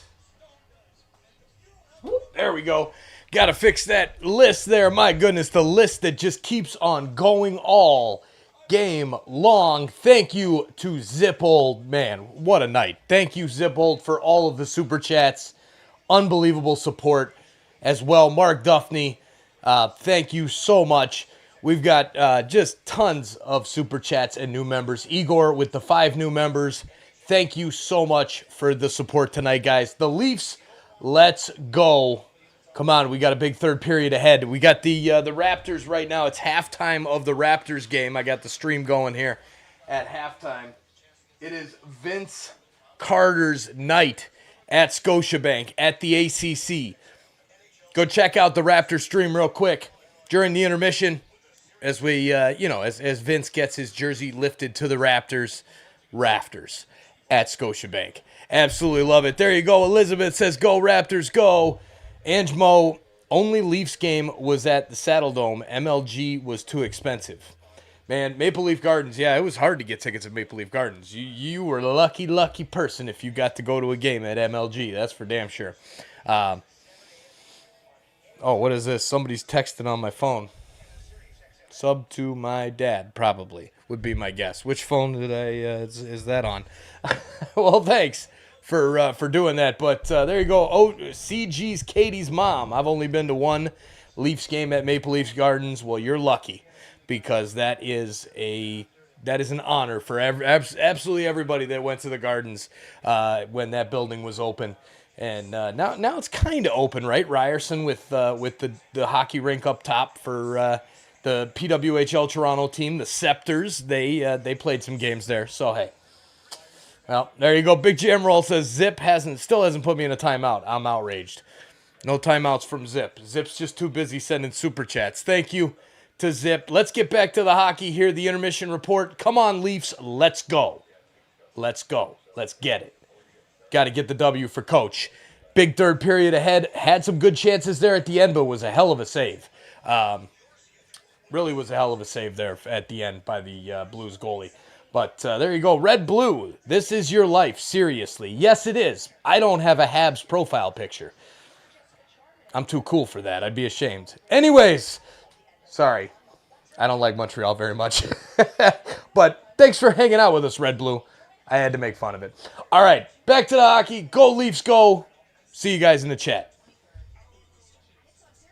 What's up, hockey fans? It's hockey night in Canada. It's Saturday night.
Oh, God, I didn't know I cut the audio off there. And you're watching me mess around here with the camera. Awesome stuff here about Maple Leaf Gardens. Brad Smith, dude, that's awesome, man. My mom grew up at the Gardens. She was a season ticket holder as a young lady for the Toronto Marlies. She went to concert after concert after concert at Maple Leaf Gardens. And I was lucky enough to go to one hockey game at Maple Leaf Gardens before they closed it down in 1999. And then, of course, it was the Air Canada Centre there. But I remember that last game and that first game at ACC, that Steve Thomas winner in overtime, 3-2 over the Habs. Yes, Red Blue, if you're still here, you know, maybe probably read a book by now or something. It sounds like that's more important. So, but yeah, this was a lot of fun here. I love it talking about the Gardens. Very cool. I actually got to shut the lights off. It was a tour when they were, before it got turned into the Loblaws. It was one of the last few tours of the arena, and it was a very small group. And afterwards, the tour guide was like, "Oh, do you want to turn the lights off?" And my mom was like, "Oh my God, yeah!" And so then she's like, "No, go ahead, you do it." And I'm like, "No, you do it, Ma." And she's like, "No, you do it, Mike." And it was back and forth. And so finally, I did it. She made me do it because that's what moms do, right? And now that I'm a dad, I understand I'd make my son do it, right? But yeah, absolutely cool story there. I do miss Don Cherry as well, Elizabeth. When I get to the time, we're going to have a hockey night in Canada, real deal, Coach's Corner, here on Saturday nights during the first intermission. Mike, you won't come back to Canada with your family. I will. One day. I'm going to get there. I just got to make everything work. It's crazy hectic with 4 kids in the ages that I have them. And, working a regular job and a second job as well as doing this stuff. Trying to find the time is absolutely insane. But we'll get there soon. We're getting there. 55,000 subscribers. We're on our way to get that plaque. Once we get that plaque, things are going to go off from there. So let's get to that point. Let's keep on pushing. Thank you for liking and subscribing and sending out the link and sharing it to your friends. David Chiamenti, go Leafs go. I love it. There's Brenda J, go Leafs go. Thanks for hanging out with us. And let's get back to the intermission. Big third period here, Leafs. Let's go. Get it done.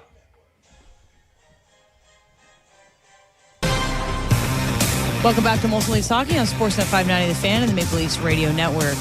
A 3-1 lead for the St. Louis Blues on the road for the Maple Leafs. Let's take a look at the NHL scoreboard presented by Bet365. Whatever the moment, it's never ordinary at Bet365. Must be 18 plus. Ontario only. Play responsibly. Visit ConnexOntario.ca. Okay, 4 games have reached their completion. Panthers beat the Stars for a second time in Helsinki, 4-2. Bruins 3-0 over the Flyers this afternoon. Blackhawks got a 4-3 shootout victory over the Kings, and the Capitals stay hot with a 7-2 win over the the Columbus Blue Jackets. Ongoing now, third period underway. Penguins leading the Canadiens 2-0. Senators have a 2-0 lead over the Kraken. Red Wings have come back to hold a 2-1 lead over the Sabres, and it's scoreless early in the second period. Avalanche and Predators still to come tonight. Utah and Vegas, and the Vancouver Canucks will be in San Jose to battle the Sharks. All right, just like the last time they were down to the St. Louis Blues, an opportunity to come out and play with a little pride. You got the former head coach of the Blues on your bench now. You got the hometown kid in the net. So maybe the Leafs will come out with a little urgency and grit. Yeah, you'd like to see it. There's been very little in terms of like obvious dynamic offensive play. We'd like to see something that resembles that from the Maple Leafs, and they're going to have to produce it if they're going to get back in this game with a 2-goal deficit entering the third. Lone goal by Mitch Marner as they trail 3-1 after 40 minutes. Joe Bowen and Jim Ralph will have the call of the third period next. You're listening to Molson Leafs Hockey on Sportsnet 590 The Fan and the Maple Leafs Radio Network. It's time to get hyped for the NBA season on Sirius XM. Three for the win, and he hit it! From a father-son duo in LA, LeBron James and Bronny James, to the Celtics defending their title. It is Banner 18. You'll hear every game on your radio and the hometown announcers on the Sirius XM app. Doncic will shoot a three and hit it! And stay on point with all the biggest stories in the association on Sirius XM NBA Radio, Channel 86.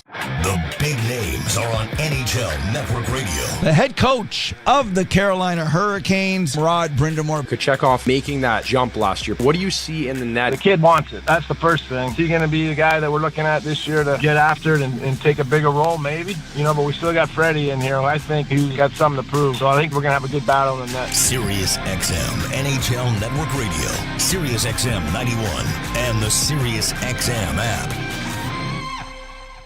From in the crease to in the locker room.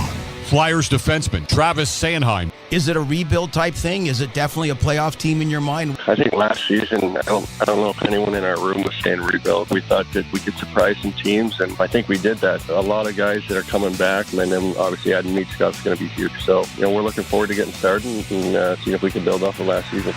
Sirius XM, NHL Network Radio, Sirius XM 91, and on your schedule with the Sirius XM app. The National Women's Soccer League Championship game is coming to SiriusXM. Hey, it's World Cup winner Heather O'Reilly of SiriusXM FC. Join Jessica Charman and me for the first national radio broadcast of the NWSL Final. That's right, Heather. We'll be taking you through every thrilling moment live from Kansas City. Join us as we make history at the 2024 NWSL Final on Saturday, November 23rd at 8 Eastern. And it's on SiriusXM FC channel 157 and streaming on the SiriusXM app. The best hockey lives here. Burns gets it back. Stick handles to the backhand. Moves in front. Score! NHL play-by-play on SiriusXM.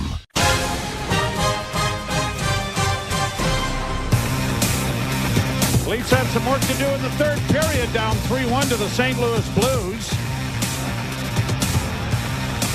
And really, the goal by Kyrou that gave them the lead was a very unfortunate one as it banks in off Jake McCabe's skate.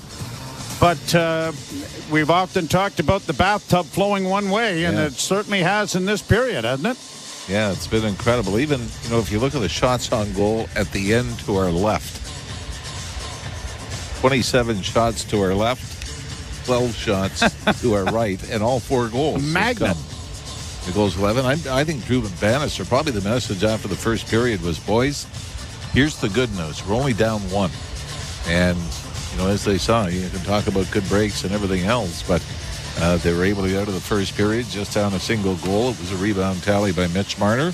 And by the way, speaking of rebounds, Joey, last season the Leafs were 7th in the NHL in rebound chances, 27th in rebound goals.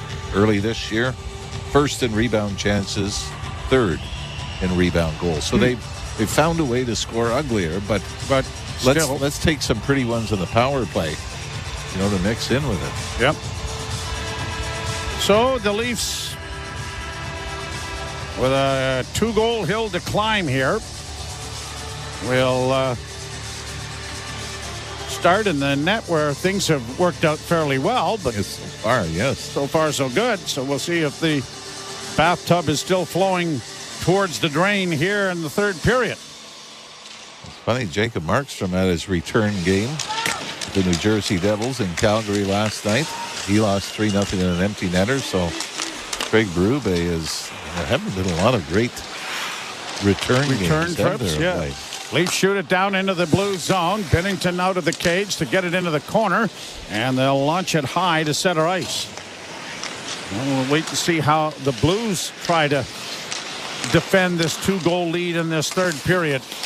As the puck in the center ice area is brought by Nyes across the line, looking for Marner. That was blocked, and the Blues will bring it back at center ice. Buchnevich will send a long shoot in, and Wall has come out and caught that and will stop play and bring a faceoff back in the Toronto zone. Leafs are going to have to do something they have not done so far this season, and that has come back in the third period after trailing for 40 minutes. St. Louis Blues, on the other hand, are a perfect 3-0 when leading after 2. And the Blues win the faceoff, and Shen takes it around back of the Toronto goal on the backhand pass. Knocked away by Toronto, down into St. Louis territory. Hustling back after it is Justin Falk. Chasing him was Nylander. And the puck around on the far boards is played to the line and out. Leafs get it back again, and Nylander at his own blue line is circling back. Will drop it off to his defense. And it is brought out on the left wing side by Morgan Riley. Then he decides to circle back. And he'll get to his defense partner, and Ekman Larsson got it ahead, but then Tavares couldn't get the puck in deep. Blues with it on the right wing side. Falk gets to the red line, and he'll drill it in before getting drilled. And it's right back down in around back of the Toronto goal. A wrap-around attempt was thwarted as it comes up on the wing, and then a point shot is hammered wide of the Leaf goal. Kept in by Parayko and around back of the net on the far side, and cleared to center ice then by Pontus Holmberg. And the Blues have it back under control and now give it away on the left wing side. A wrist shot by Holmberg didn't reach the front of the net. It does come in front of the shot, and that was deflected off a lot of bodies in front of the net as Domi said it. Parayko sends it down into the Leaf end. Benoit trying to ride his man in against the end boards, and the puck comes free on the near wing, and the Leafs are getting it free and launching it high into neutral ice. McMahon couldn't catch up with it the first time, then almost had it stolen. But the Blues have it in their own zone and will bank it out at center ice. I want Bobby McMahon to find the back of the net. The Leafs are 12-0-1 in his career in games that he has scored. Cross the line, left wing side, Lorenz. Weak shot, stopped easily by Binnington's right pad. The centering pass for Reeves didn't reach his stick, and the Blues get it out at center. And Reeves and Walker banging with one another. And the puck around back of the net for Camp. Camp poking it up the boards, but they don't get it out. Camp gets a second opportunity. Can't do much with it there. McCabe goes around back of the goal. He'll play it up on the wing and out at center ice. Christopher Tanev does not have a blocked shot. He has 40 on the season and leads Calgary's Rasmus Andersson, who has 38. But the Blues have a 3-1 lead. Both teams getting a change in. Justin Falk gets it up on the right side, and slowly coming out of his own end is Kessel. Matthew Kessel sends it in, and that was a bit of a break on the left wing side. Trying to drive in there was Neighbors, but the puck comes free, and now here's Nyes. Back in over the line, stepped around the defenseman to gain the puck in the corner, but then gave it away. Buchnevich trying to work out, has it hit a skate. Matthews couldn't keep it in. Blues get it out at center ice. This first line was on fire in the first period, but that fire has been somewhat extinguished. They outshot the Blues 8-1. Got the only goal when Marner scored. St. Louis scoring 3 unanswered in the second period and own that 2-goal lead now with 15:58 to play in the third period. Puck down in the Toronto zone on the end boards. Squirted back of the net. Blocked there by the Leaf defense. Shen gets to it in the corner. Shen dropping it off. Little cycle job being done here by the Blues. It's going to roll to the line and come out at center. And now here's Tavares trying to get along the boards, but had it taken away by Dylan Holloway, and the Blues send it right back in over the line. Left wing side, and a chance, and a shot kicked away nicely by Wall, who's going to have to be perfect here if the Leafs have any chance of coming back. Timmins one hands it out at center. No one there to take the pass. Blues deflect it right back down into Toronto territory. Timmins sends it to his defense partner. Benoit got it up on the boards, but not out. And now finally dragged out by McMahon. McMahon down the left wing. Tried to slide in, but was taken efficiently to the boards. Puck back in the net for Domi.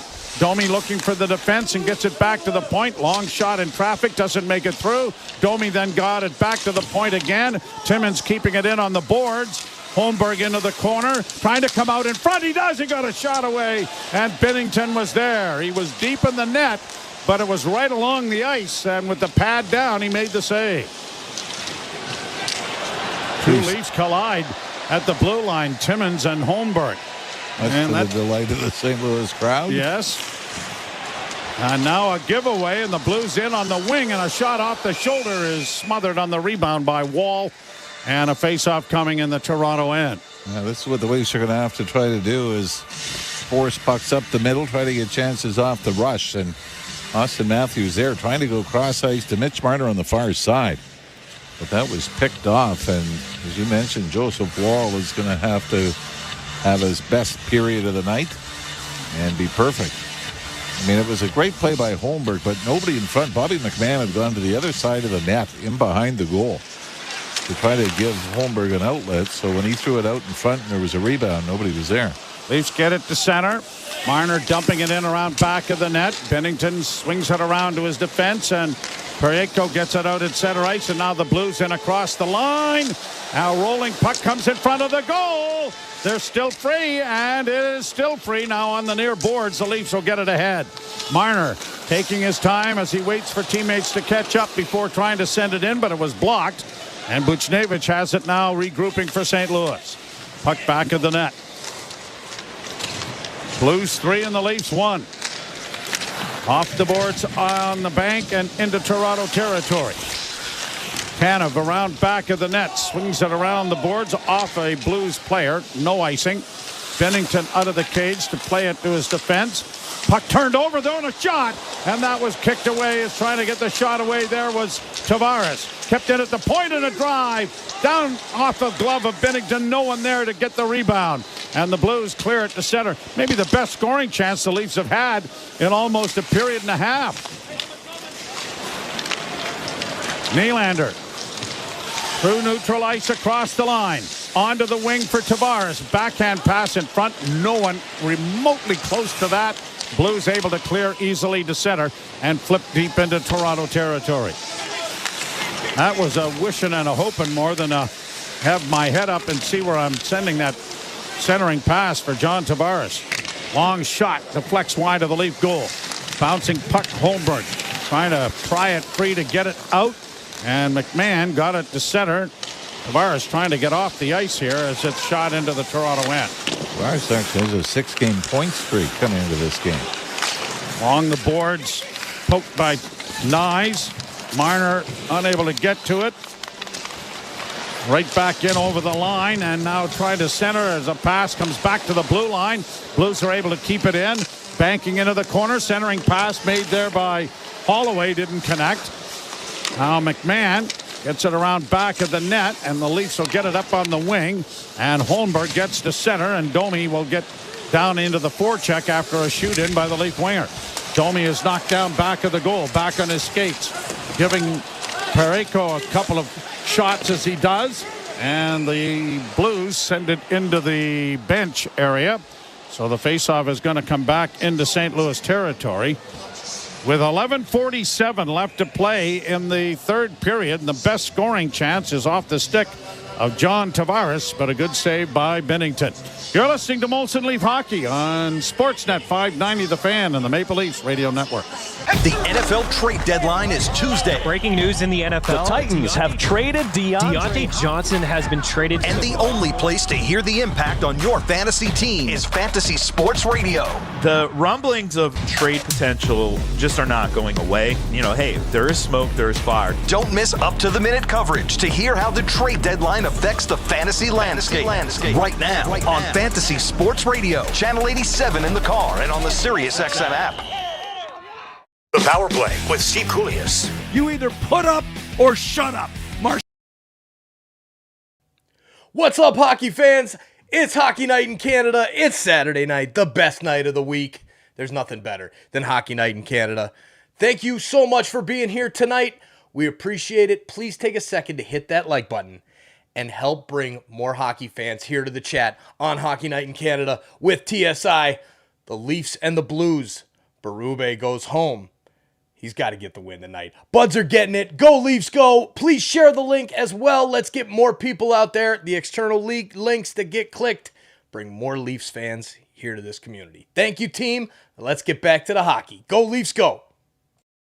Live from Kansas City. Join us as we make history at the 2024 NWSL Final on Saturday, November 23rd at 8 Eastern. And it's on SiriusXM FC channel 157 and streaming on the SiriusXM app. Ray Hudson here with an important announcement. You can listen to your favorite SiriusXM FC shows on the all-new SiriusXM app, now available for all subscribers. Yo Network.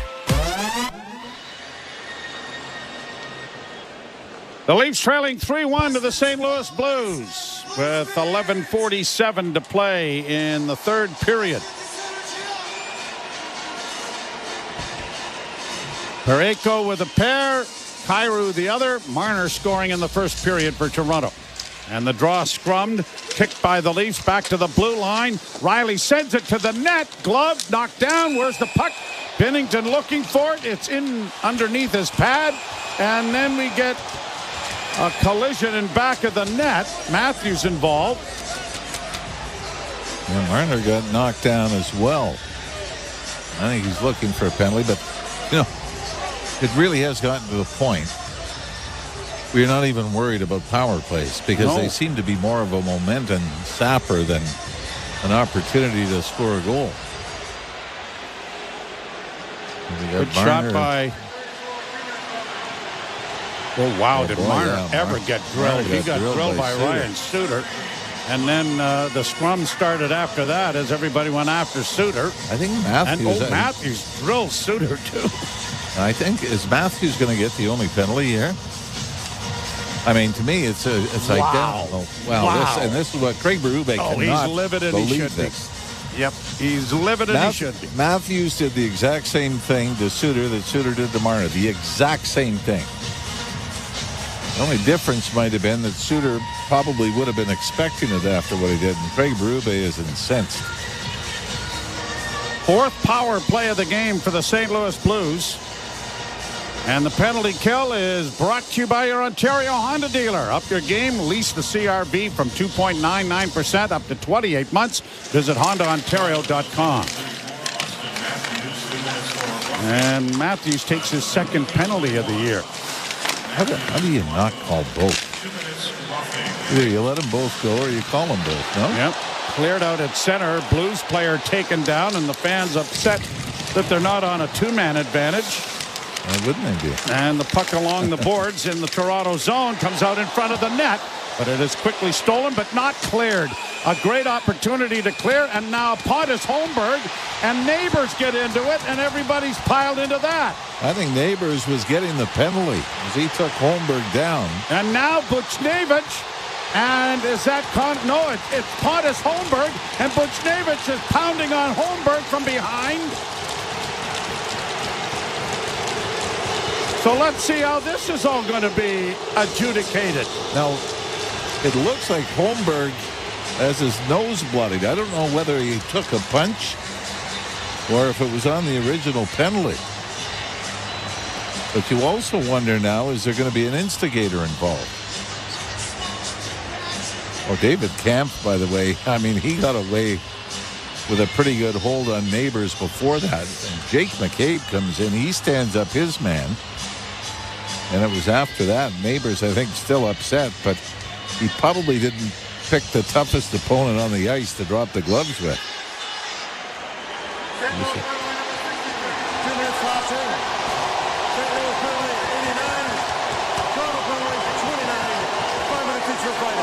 So there is a minor penalty to the Blues that is going to even the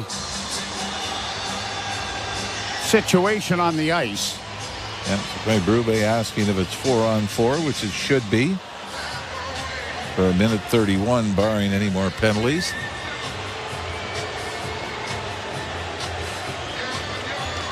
Leafs back out shooting the Blues 25-22 with a slight 5-4 edge here in the third period. Neighbors is getting the other penalty. Not sure if that was a slash, maybe, or a hold. Well, it was either that or the cross check on. So they will play 4-on-4. And for a minute 31. And a 3-1 St. Louis lead. Play back on the right wing side. Now drop pass comes to the blue line.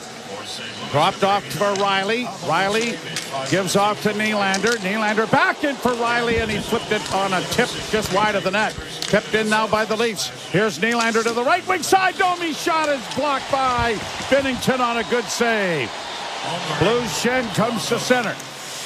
Played in over the line. This game started with Braden Schenn and Jake McCabe getting into a fight. So we've had two bits of fisticuffs here. Wouldn't say the heavyweights have been involved yet. Well, if St. Louis has anybody that you would say would be in the Ryan Reeves category. McCabe up on the right wing for Nyes. Nyes, a little fake, goes down the boards, gets it into the corner. Now Timmins looking for a pass as it comes to Marner. It comes back to the point, but Timmins had to evacuate because of pressure. And now out at center ice, the Leafs trying to get in over the line, but fail. Marner goes back after a loose puck. Will go to his defenseman on the far side. Timmins pass ahead off Nyes, couldn't get in cleanly. Blues start back 4-on-4, about to end here in 13 seconds, and the Leafs will get an abbreviated power play at that time.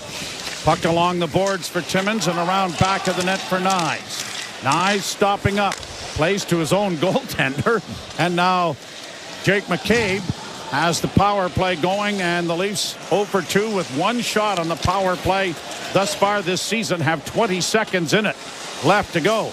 And an errant pass, and the Blues are going to send it down the ice. How to have your power play statistics flattered.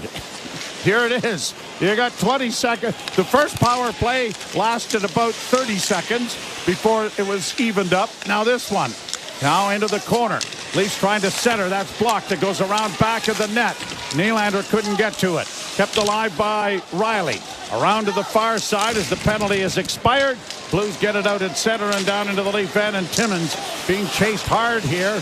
Around back of the net for Jake Neighbors. And finally in front of the net it came, and a quick shot went wide of the goal. Cleared off a glove to center. David Camp trying to get to it. Got across the line. So did Nylander, trying to launch it in, and it is gloved by Binnington, but there's going to be a penalty here to St. Louis. Eventually got to get one, right? Sometime this year.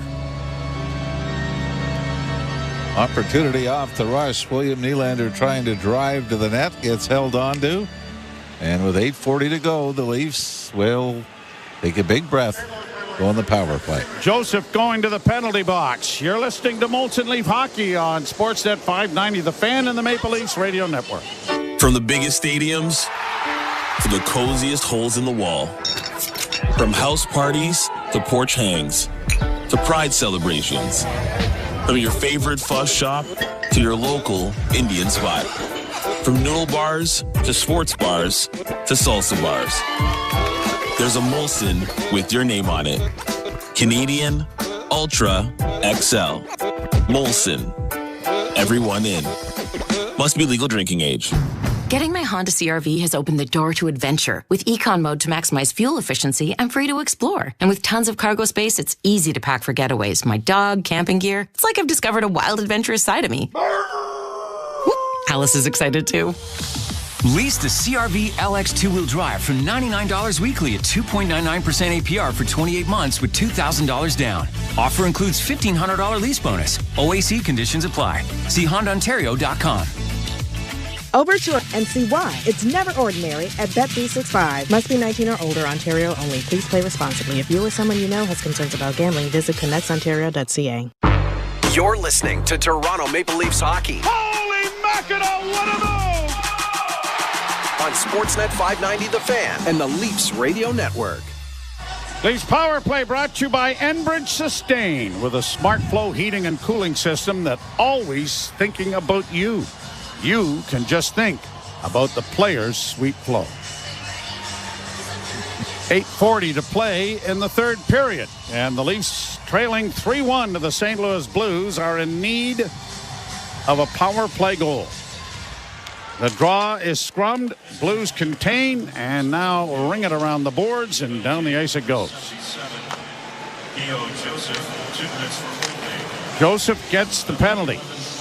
Riley starts out. He drops the puck back for Marner. Marner to the red line and into the zone. Stops up with a pass into the corner. Shot from a sharp angle was stopped easily. Brought back by Matthews to the near half boards. Back to the point to Riley. Riley to the far side to Nylander. Nylander holding, works back along the board. Still with it. Back to Riley. Now to Matthews, left wing side. Can't shoot it. But he's not over on the other side where he can shoot the one-timer. Now Matthews down the left wing boards. Back to Riley. Riley over on the right side for Nylander to Marner. His one-timer goes off a stick and up into the screen and out of play. And I'm with you because you wonder where in the thought process, once we're in, why don't we all move to where we should be? But that also moves Nylander on the other side, which doesn't give him the best opportunity for the one-timer. Unless they're at the point now where they're going, we got to try something different. I guess. Draw one by Toronto, but stolen back by the Blues, and they're going to launch it off the boards and down the ice it goes. Whoa! Puck almost stolen there, back of the net as Wall coughed it up. Now it is brought to center ice, but Matthews can't get into the zone cleanly. Now Marner does. On the left wing for Tavares. Tavares drops it back to the point to Riley. Riley goes to the right wing side. Matthews is over there now, but this pass went through the top of the crease and went wide. Now Tavares coming out of the corner with a shot. Easy save for Binnington. No rebound. And a face-off coming in the St. Louis zone as a result. 38 seconds to go in the power play. Let's see if he leaves the first unit out there or not. But this is the first time in a while that first unit has been back together. And Riley back on the point and not Oliver Ekman-Larsson, right? He's also seeing Nyes out in the first unit and Nylander and Tavares out the second unit. So they're trying different combinations. It's just not working. Draw one, and Ekman-Larsson at the point with a wrist shot. Gloved by Binnington. Throws it aside. Slapped down the ice by the Blues defense. Half a minute to go in the power play. 7:08 to go in the period. Leafs out shooting the Blues 31-22 now, but are not on the board since the first period. Tipped into the corner. Leafs centering pass. Didn't work. Comes back to the point. Ekman-Larsson goes over on the right wing side to Domi. Domi's going to return the favor. Ekman-Larsson on the right wing side with a shot. That went wide of the net. Domi with it at the near half boards. Max Domi looking in front. Goes back to the point. Ekman-Larsson one times it over. Then a wrist shot was blocked. Penalty is over. Blues get it out at center ice. And it'll be lifted out and down the ice by Joseph, who is out of the penalty box. If you say anything close to a scoring opportunity there? No. 0 for 4 with the man advantage tonight.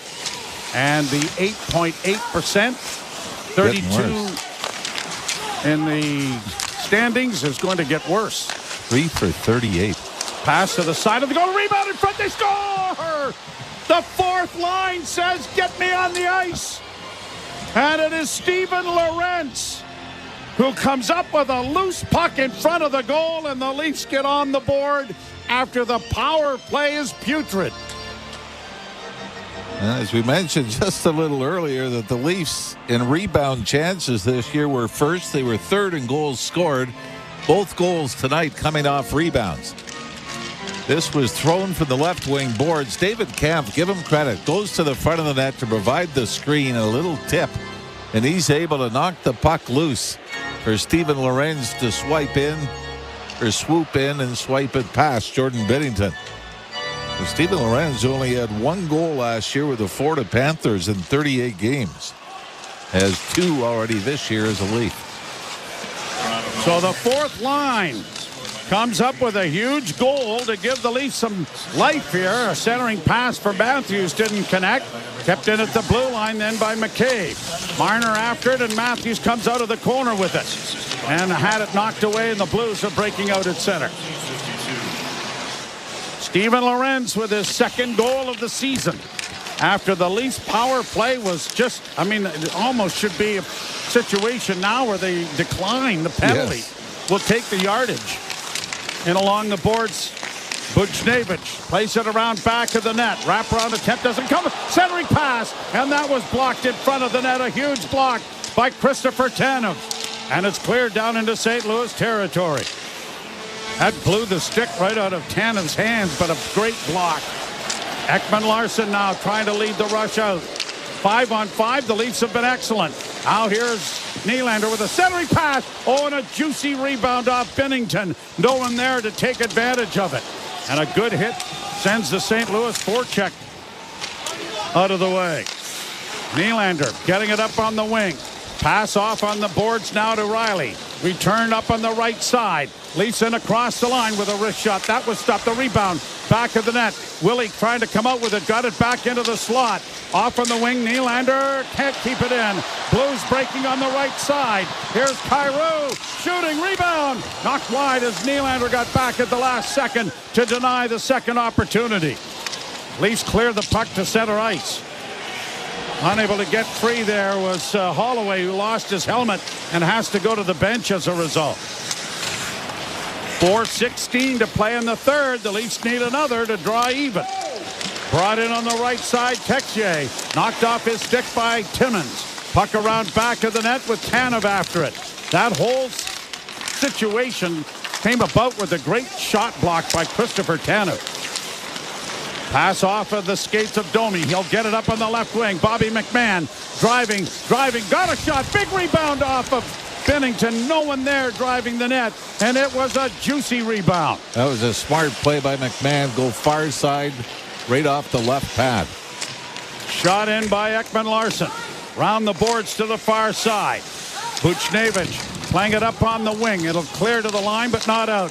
Into the slot area for McMahon. Tip back on the boards to the point. On the left wing side, Ekman-Larsson shooting. Big rebound in front of the goal. Still free. Marner with it to the far point.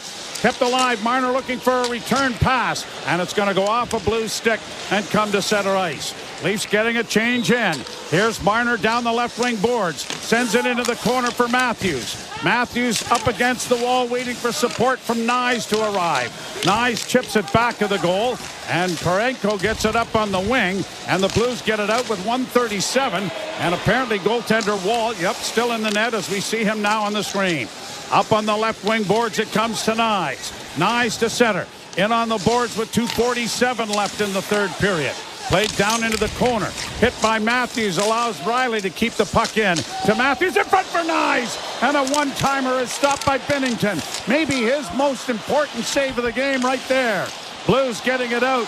2:31 to go. Down the right wing boards and taken out of the play nicely there by Pacioretty.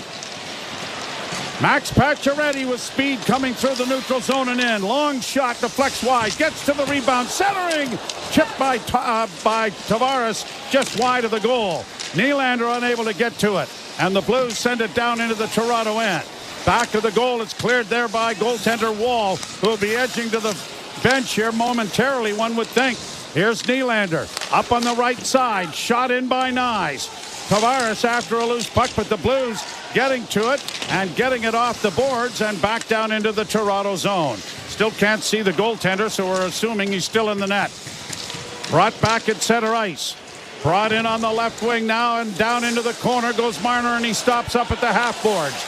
Down around back of the net for Matthews. Matthews getting it back to the point, and now Wall has gone to the bench. Marner sending a shot off the goalpost. The rebound comes into the near corner. Matthews with it. Matthews around back of the goal. Matthews still with it to the far corner. Back to the point. It goes to Nylander. Nylander in front of the net. Matthews back to a shot. No, comes back to Marner. Left wing corner, and the centering pass off a skate. Cleared by the Blues. It won't be enough for icing. Minute 9 to go in the period. Matthews coming back to recover the puck. Got it ahead for Tavares. Tavares against the boards is able to shovel it into the zone. Blues get it up on the wing. Down the wall, Tavares jamming into his man. Puck cleared back to the blue line and out. Leafs have to evacuate.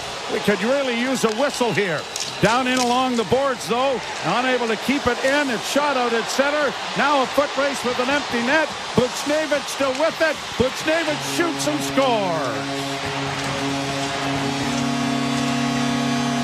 Mitch Marner gave it the old college try of playing goal. But Buchnevich with an empty netter will seal the deal for the St. Louis Blues. The group was out for a long time, as you said, needed a whistle. Nyes for a minute 28. Matthews and Marner both over a minute as well. So out of gas. Taking a look at that opportunity again. Yep, Mitch Marner off the crossbar.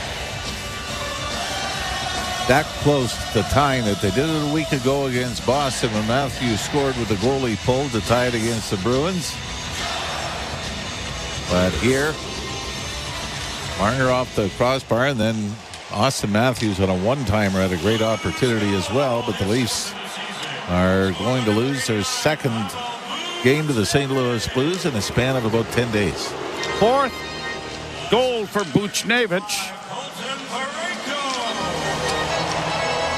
And the Blues are going to go back-to-back, winning against Toronto after having a 3-game losing streak in the middle of those contests as the final seconds are ticking down, and this will end the game.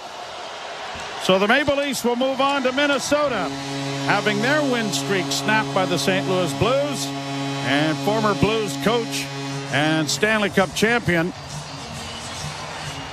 is not going to have a very nice homecoming as the Leafs lose this one by a score of 4-2. 3 stars are brought to you by Desjardins Insurance.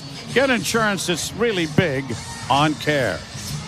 Well, we'll start the third star for the St. Louis Blues on the night. Jordan Kyrou scored. Fluky goal as it was, but it was an important one for the Blues. Star number 3. Star number 2, Jordan Binnington, who stops 36 of 38 Leaf shots. And star number 1 on the night, 2-goal performance by defenseman Colton Parayko. He is star number 1, also played 28 minutes and 28 seconds and was +3. Leafs outshoot the Blues 38-24, dominate the first period but only get 1, and then have a horrible second period. And really an unfortunate goal by Kyrou is as big a catalyst in this as any, as it goes off the skate of Jake McCabe and into the net on a centering pass. But the bottom line is the power play is absolutely anemic. It is just horrible. The worst thing is it becomes a momentum builder for the opposition. You know, you kill it off. You just killed off 2 minutes with Matthews, Marner, Nylander, and Tavares.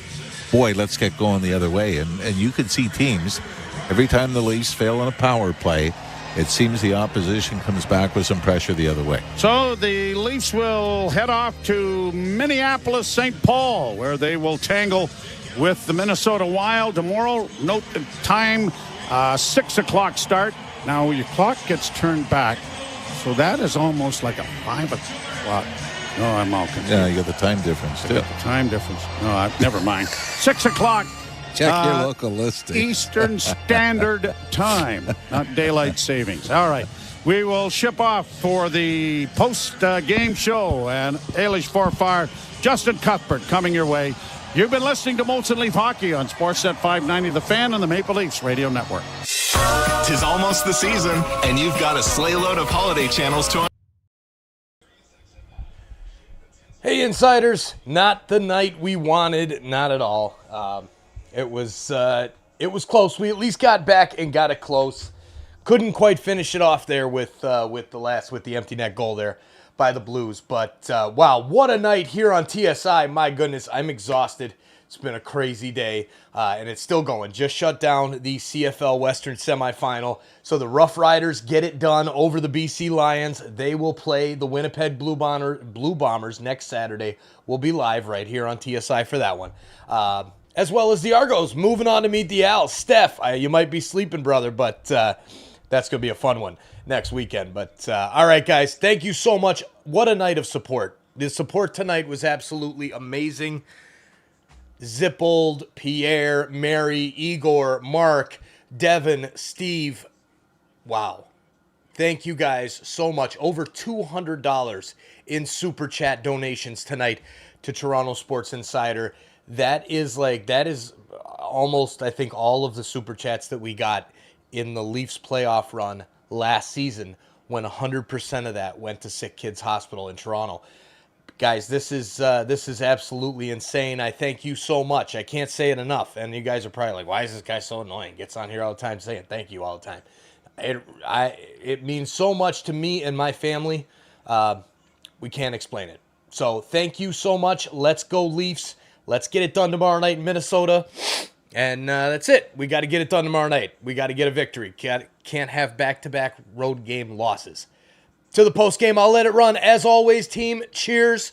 Great to see you tonight. We'll see you over to the Raptors game after this one. Have a great night. Argos. Big Argo victory. They got an Argos victory, and Points, we got nothing. Scoring, not a problem for the Argos today. For the Maple Leafs, a little bit. Yeah. 4-2 loss to St. Louis Blues, making their record 6-5-1. The Blues 6-6, and there'll be no revenge for Berube this season. No. I feel bad for the guy. Revenge will have to wait. Yeah, it's like two of the worst games all year. Game against Craig Berube's old team. Maybe they kind of understood what they're dealing with.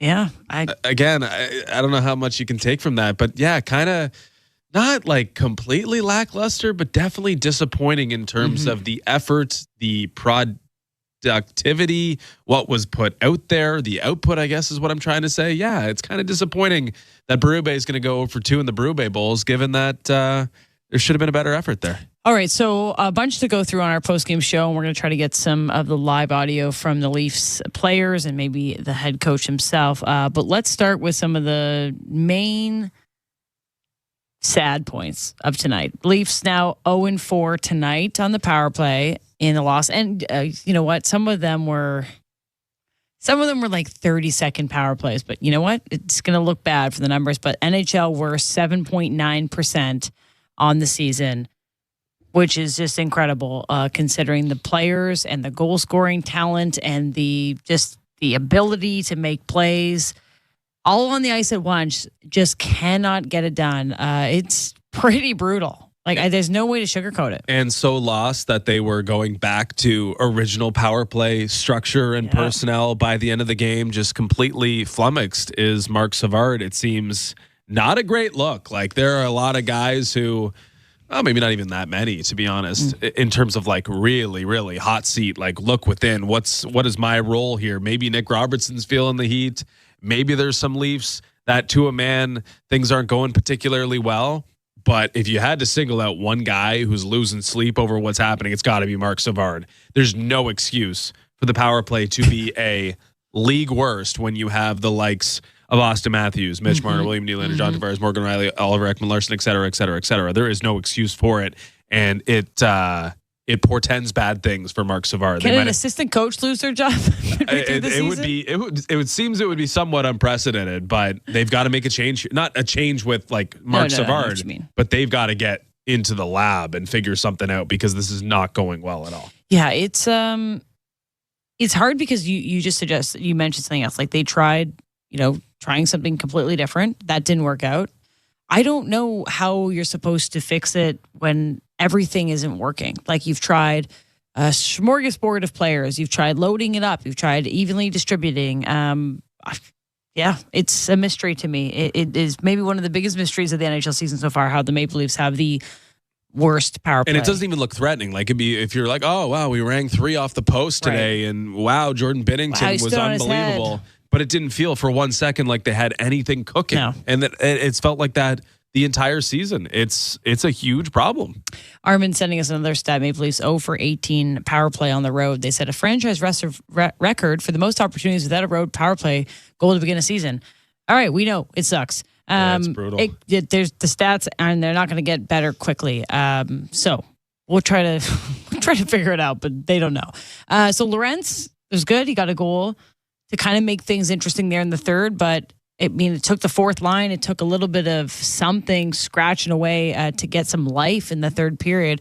Where I will say there's a little credit to a period of time.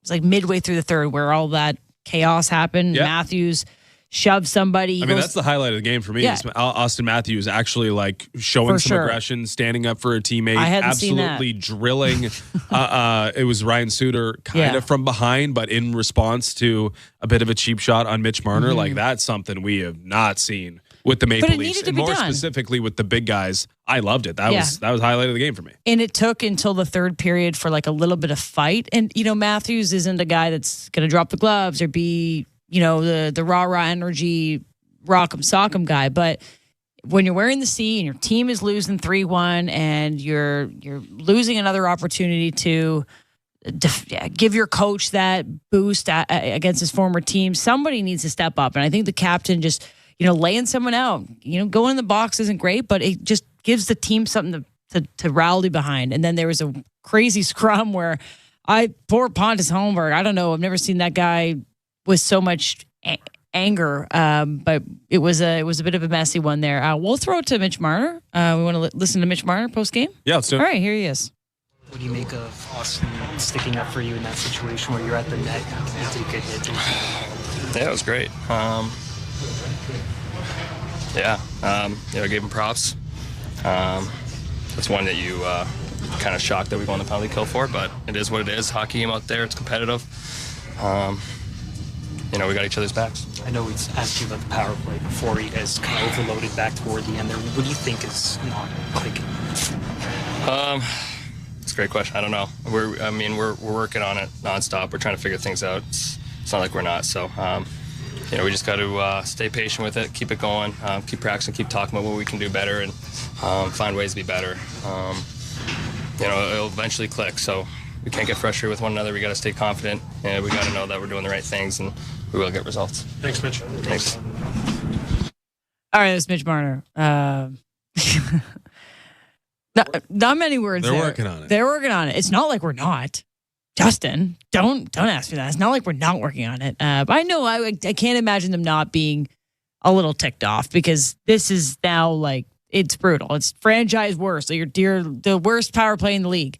So I'm sure it's not a fun thing to talk about, but your power play is what everyone's going to be asking, writing about this week. Tomorrow they got a back-to-back against Minnesota. Haven't checked out Minnesota's PK record, but I'm sure it's better than the Maple Leafs power play record. So once again, they're going to be put right into it. There's no time to practice before tomorrow night. Probably going to be just figuring things out on the fly. And that was Mitch Marner. A little bit of frustration towards it. He said he gave his captain props for sticking up for him. Yeah. And that was all we got. Yeah, that was pretty much the extent of it. You're right. When you get in these situations where it's like clearly you have no answers, it gets to the point where as long as the search continues, the search gets more exhaustive. It becomes more problematic to a certain extent. Like we saw a moment at the end of the game there when they're pushing for the tying goal, where Matthews and Marner exchange 4 or 5 passes. Yeah, it was just. That was like me and my little beer league team when I'm like, you shoot it, you shoot it, you shoot it, you shoot it, you shoot it, you just shoot, and then mine can't complete 4 to 5 in a row, well, but 4 and 5 in a row is just too much. Like when you're like, oh, okay, we got to go the extra mile to figure this out. No, you probably have to do less to figure it out. You probably just put have a puck on net. Probably have to just put pucks on net and hope to get one off a shin pad, off a butt, off a defender, whatever it needs to be, a rebound. And it feels like this group, as much as you search, you're just not. There's nothing to be found. You need to get back to basics. And again, I don't think anyone can just dissect the problems of this power play, because it's kind of like it's tenfold. It's extensive. It is getting into the zone. It's what you're doing with the setup. It's who's taking shots. It's decision making. It's really everything. But if you just really dumb it down, it will likely be more effective than it will be if you try to make it more complex at this point. All right, we'll take a quick break. We'll keep an eye on any of the Leafs or coaches that come to the mic, and then we'll give you the out-of-town scoreboard and keep our thoughts rolling on the other side. You're listening to Molson Leafs Hockey on Sportsnet 590, The Fan, and the Maple Leafs Radio Network. You've been listening to Molson Leafs Hockey on Sportsnet 590 The Fan and the Leafs Radio Network. There's a Molson with your name on it. This week on Let's Go with Bill Belichick, Max Crosby, Peter King, and me, Jim Gray. With Jared Goff and Bill Belichick, Coach, what do you see in the evolution of Jared's game? Accuracy and decision making. I mean, that's really what quarterbacking is. Those guys protect me. Those guys run great routes. I'm delivering it on time and accurately, and I'm just trying to play disciplined football, and I think I have. And guys are making catches, and things have been good these past few weeks. Listen to the extended version of Let's Go, now available exclusively on the all-new SiriusXM app. The Power Play with Steve Koulias. You either put up or shut up.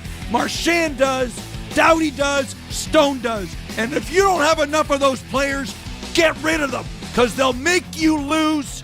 They'll frustrate the fan base. I want people that are with me, rowing in the same direction. And if you can't, get out of town. We'll find someone who can. The Power Play, weekdays 3 p.m. Eastern on NHL Network Radio, SiriusXM 91, and the SiriusXM app.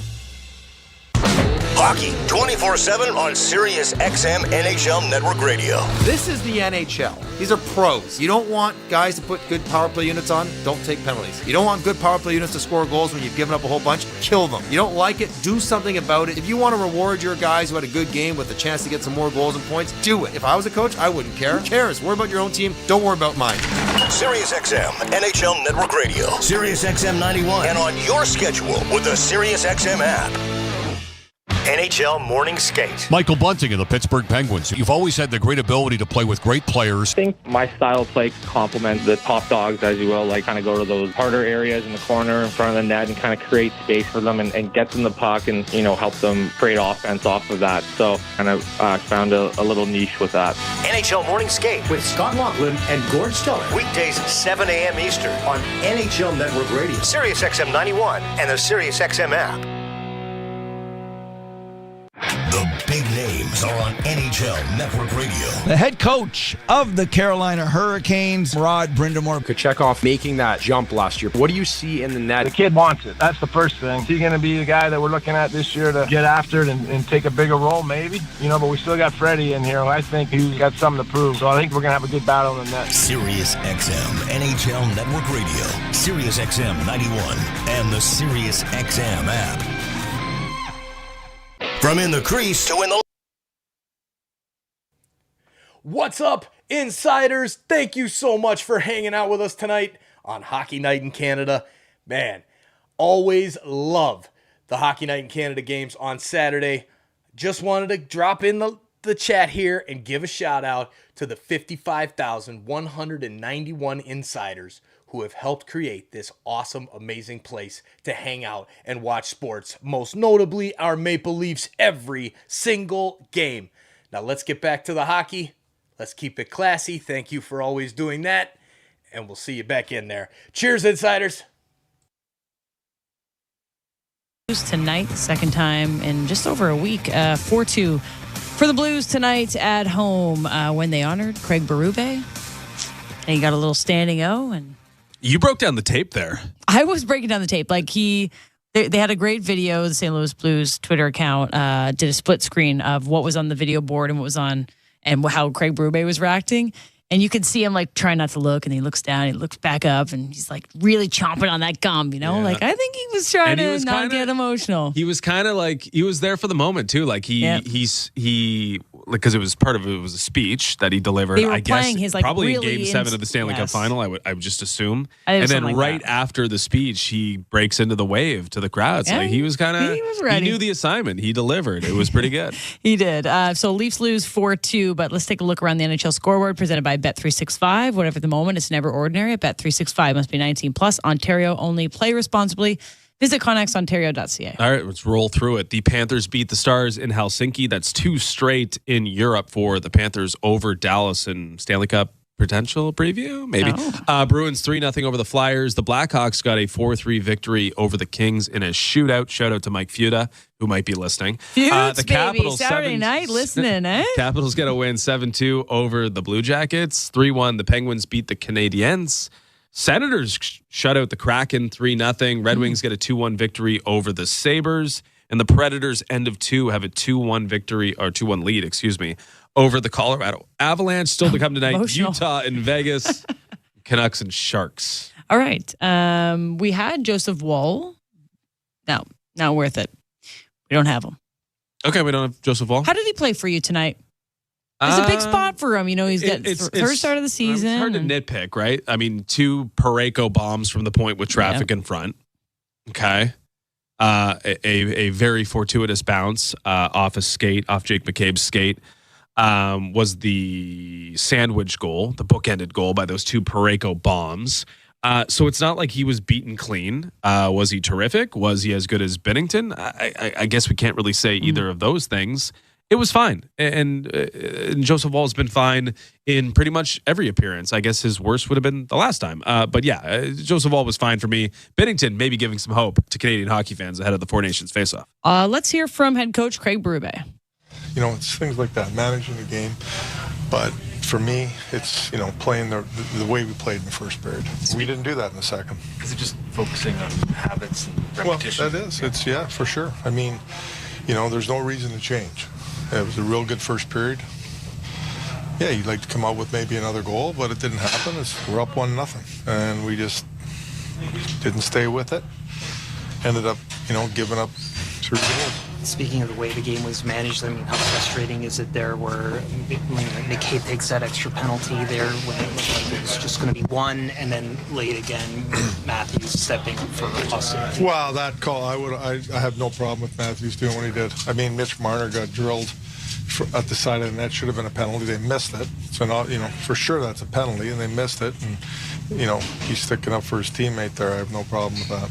You changed up the power play again, late to try and overload. Well, we're down, and tried to load it up and see if we can get one. What do you think it is at this point? I know we've asked you about this. It's just, for me, it's execution, to be honest with you. But the other thing is there's not a directness to it. Like, we're not getting pucks to the net enough. Like, we're on the power play. We need to shoot pucks more. We need to get pucks to the net and create opportunities around the net on broken plays. But we're not. There's not a shot mentality on the power play right now for me, and it's execution. Okay? Thanks. Thank you.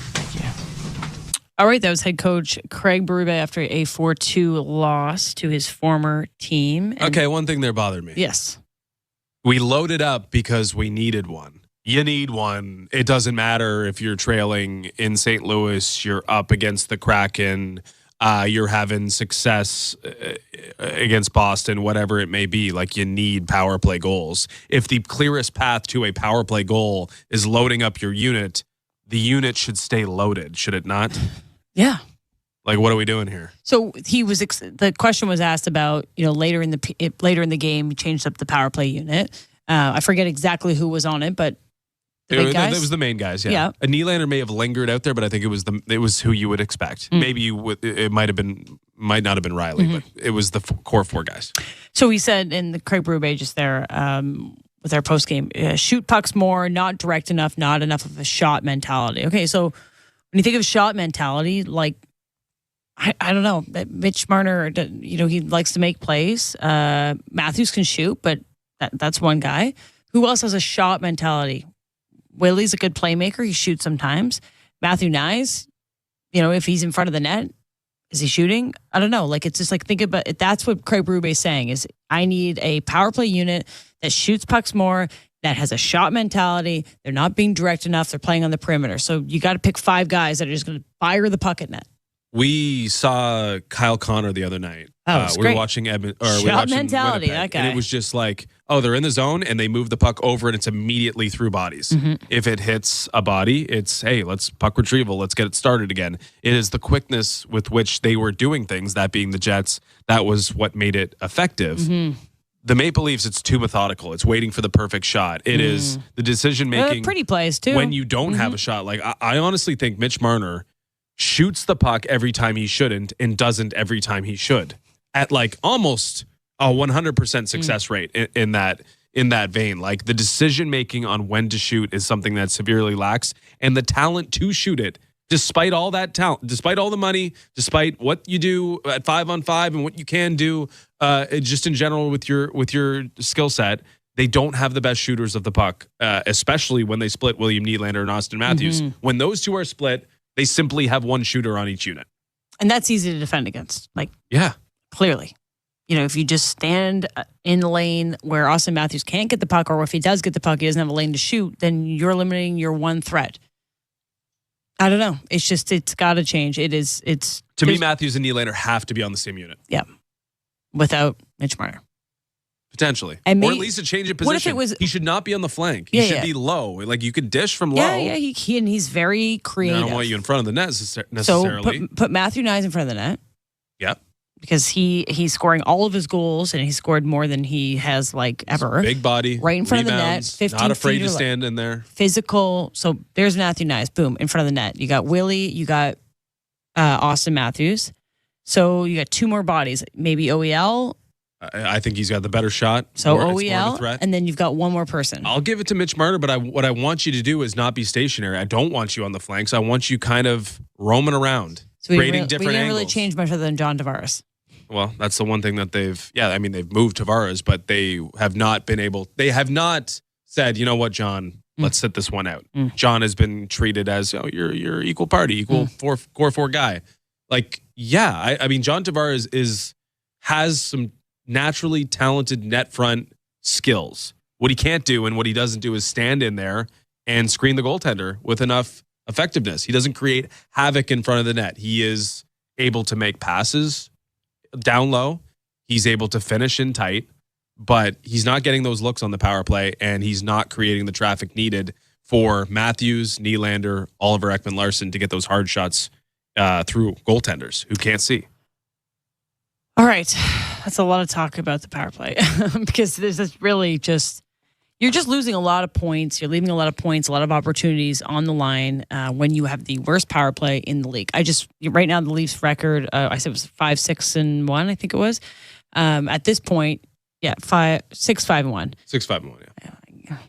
I gotta give them a bit more credit. A little bit better than that. But yeah, you could have maybe you have two more wins because your power play isn't dead last in the league. And this season is going to be this. What did we tee up all year long about? Why is this going to be different? Well, I thought the Leafs could win the Atlantic, and if they win the Atlantic, they get a better playoff position. They get a better opponent. They have something different this postseason. Right now, it's Panthers, Lightning, Leafs, Sens. That's actually shocking. Red Wings, Bruins, Sabres, Canadians. And, it's the Panthers already have 19 points. Leafs have 13. Lightning have 14. So they're right there, but this can't be another season where you finish second or third, you play the same team. It's just you're going to get the same result. I think that this is really important this season at least to try to win a division for once. And if you're leaving points on the line because you can't get your superstars on the same page when you have a man advantage, I think we look back at it in February and be like, and there's a couple games early on when that power play was the worst historically ever, and they could have won 2 or 3 more games. Pop quiz. Maple Leaf forward with the most ice time tonight. William Nylander, over 20 minutes. I knew that because I already looked it up. Over 20 minutes. I'm not going to lie. -3 in 21 shifts tonight for William Nylander. So but he got his ice time. The argument that, hey, more ice time means more good William Nylander wasn't exactly bulletproof. He didn't really just stand out to me. It wasn't a good night for that second line. I mean, if you look at the numbers, and again, numbers slightly deceiving, I think, because I don't think Austin Matthews, Mitch Marner, Matthew Nyes were overly impressive. The numbers were good. The numbers were not good, though, and the eye test was not good for that second line of Tavares, Pacioretty, and Nylander. Pacioretty definitely did not have that. And we spent the whole pregame pumping those guys up. Yeah, and it wasn't a good run for them. It was not a good game for that second line. A little stagnant. William Nylander not doing more with more this time around. So tomorrow they're going to play the Minnesota Wild, who are a team that have come out really strong as well. And it's back-to-back. It's daylight savings, though, so extra hour. But on a back-to-back, and there's a few of them this season. So this is going to be, I think, the second one. We'll see Stolarz and net tomorrow. I wonder if there'll be any more changes with the lineup. I thought Ryan Reeves would have had an opportunity to get physical and maybe, make his presence known when the game got out of hand, and he did. And I wonder if Robertson gets an opportunity tomorrow against, not a big team. Like, that was the reason he wasn't playing against the Jets. I don't know what the reason was today, but does he get another opportunity tomorrow to get back in the lineup on a back-to-back? Like, at this point, you're kind of circling games. Like, why would you not play him? Especially when you can get I many agree. offense. If there's fresh legs and the ability with the salary cap restraints to use new bodies, I'd like to see it. I think there are a couple candidates, honestly. I don't think it was another great night for Pontus Holmberg. I don't think it was a great night for Max Pacioretty. And Max Pacioretty, he's a little bit advanced in age, but should he be load managed? I'm not really sure. But could you take him out tonight? He's been healthy before this season, so I think there's an argument for it. I'd like to see Robertson in tomorrow. Reeves would probably be my number one to come out, but Minnesota is a tough team. We'll see. I do think Robertson still deserves the chance as long, unlike Timothy Liljegren, I kind of want to see him used until we reach the point where he's deemed totally expendable. And I didn't feel that with Liljegren. Okay, we do have a little audio from Joseph Wall, who was getting an opportunity to start in his hometown, which is something he's dreamed about. He's talked about it since the day he was drafted. Didn't get the win tonight. Wasn't the reason why. I don't know how many you can really pin on him. Nonetheless, a 4-2 loss for the Maple Leafs. So let's hear from Joseph Wall. Joseph, from your perspective, where did things kind of change up in this game? I thought we came out, had a good first period, and second period maybe shifted a bit, and then I thought we came out again hard in the third, and just kind of ran out of time. So I think obviously them getting the three kind of quick ones in the second, it doesn't help, and you never want to obviously be trailing going into the third and have to play desperate like that. But from my vantage point of the team, I thought they did a great job looking to battle back and made some big blocks. Tang with that big block at the end just to keep giving us a chance. For that first one, you don't see that one, right? I imagine that was where it's probably hard to track in that situation. Yeah, that's one I'd like to try to make sure I see, and with everything I'll take a look at it and make sure I grow from it and have it in the future special.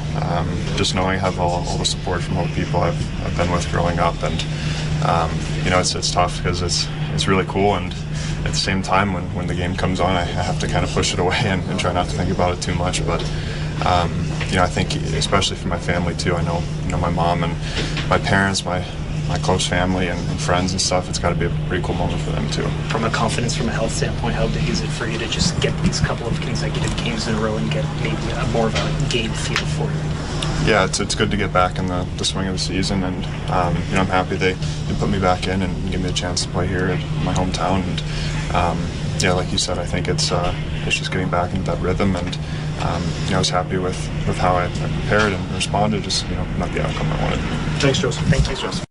Not the outcome he wanted, losing at Binnington again, and Berube losing to his old team again. But we'll see Stolarz tomorrow, and I think it's important that these two just kind of jockey it out for starter position. It would have been nice for him to get another win under his belt, but Stolarz tomorrow. Yeah, hard to draw too many conclusions goaltending wise. I think he was fine. Want to see Stolarz tomorrow. Want this competition to continue. I'm kind of interested in the decision to have the shutdown pair, Jake McCabe and Chris Tanev, and then the weaponized pair. I guess you're trying to 5-man unit it up with Austin Matthews and Mitch Marner, with Oliver Ekman-Larsson and Morgan Riley.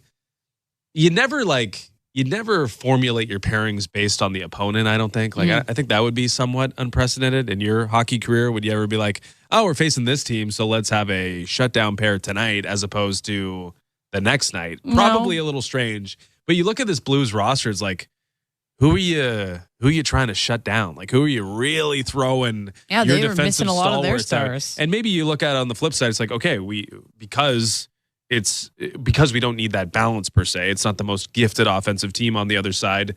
Maybe this is our chance to weaponize Oliver Ekman-Larsson and Morgan Riley and try to really go after it from a offensive standpoint there. But it feels like the use of a shutdown pair is somewhat unneeded in a game like tonight. And again, this is a very specific team in the St. Louis Blues, but I felt like tonight, the pairings and the idea and the thought behind those pairings didn't really work out for me. watching it all play out, because it felt like Riley was not really, doing the things that you want him to do outside of, hey, you got to log top pairing minutes here. And then it was like McCabe and Oliver Ekman Larson are shutting down whom? Or sorry, Tanev and and McCabe. Well, I feel like Tanev and McCabe, and we talked about this, are like a nice playoff shutdown. Like I can picture them playing the Panthers and being like the guys that keep their high-powered offense and gritty, battling with battle Matthew guys. Tkachuk. Yeah. Those guys I feel like I want to put in like a little, put them aside. And that's another use thing. It when it's necessary. Yeah, like you guys don't burn yourself out together, just absolutely going to war with Alexei Toropchenko. No, like tonight would be the night where it makes more sense, at least to me, splitting them up. Well, they still got lots to figure out, this Leafs team. Unfortunately, with the loss tonight, but they're on a back-to-back against the Wild. That could be a great team who's up really hot to start the season. And then they got the Bruins on Tuesday. That'll be our next broadcast on Sportsnet 590 The Fan. And they got another back-to-back this weekend, the Red Wings and the Canadians, two teams that you got to beat. You just got to beat them. That's the old must-have 4 points weekend. You know what? It's almost a must-have 2, 4, 6 in 4 days. They've got the Red Wings, the Canadians, and the Sens. No, you're underestimating. That's the second time you've underestimated the Sens. No, you just got to beat them. Anyway, for us, that was a fun one. Shut out the Kraken tonight. Yeah, that's true. All right, folks, you've been listening to Molson Leafs Hockey on Sportsnet 590 The Fan and the Maple Leafs Radio Network.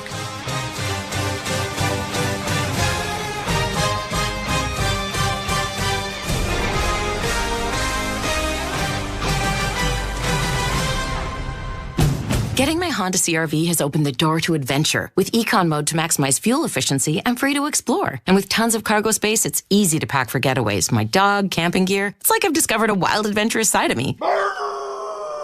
Alice is excited too. Lease the CRV LX two-wheel drive for $99 weekly at 2.99% APR for 28 months with $2,000 down. Offer includes $1,500 lease bonus. OAC conditions apply. See HondaOntario.com. Craig.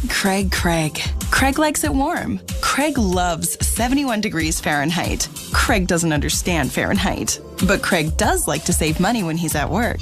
Craig also cares about his carbon footprint. He's so thoughtful, that Craig. With SmartFlow from Enbridge Sustain, you won't have to think about your HVAC, but it will always be thinking of you. For a limited time, sign up and get up to $1,000 in bill credits and apply for up to $3,000 in rebates. Learn more at EnbridgeSustainSmartFlow.com. Terms and conditions apply. Heard of Uline? You know, the have-it-all in-stock, ready-to-deliver shipping and industrial supply specialists. The company that does things for you that are unheard of, like keeping 41,000 items in stock in our own warehouses. With customer service reps on the line to get you what you need when you need it 24/7, 365 every time. Maybe you heard it here first. Want to hear more? Visit uline.ca. ULINE, your shipping and industrial supply specialists. You've been listening to NHL Play-by-Play on SiriusXM. Head over to SiriusXM NHL Network Radio, SiriusXM 91, for the best hockey talk.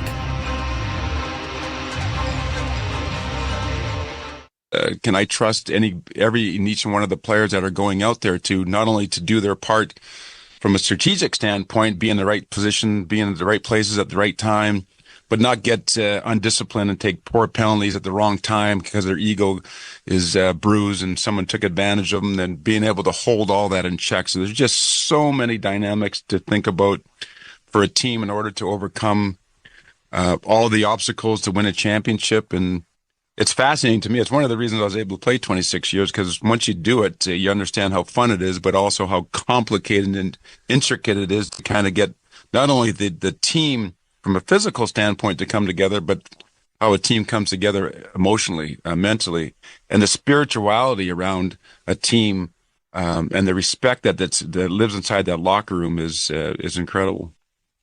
SiriusXM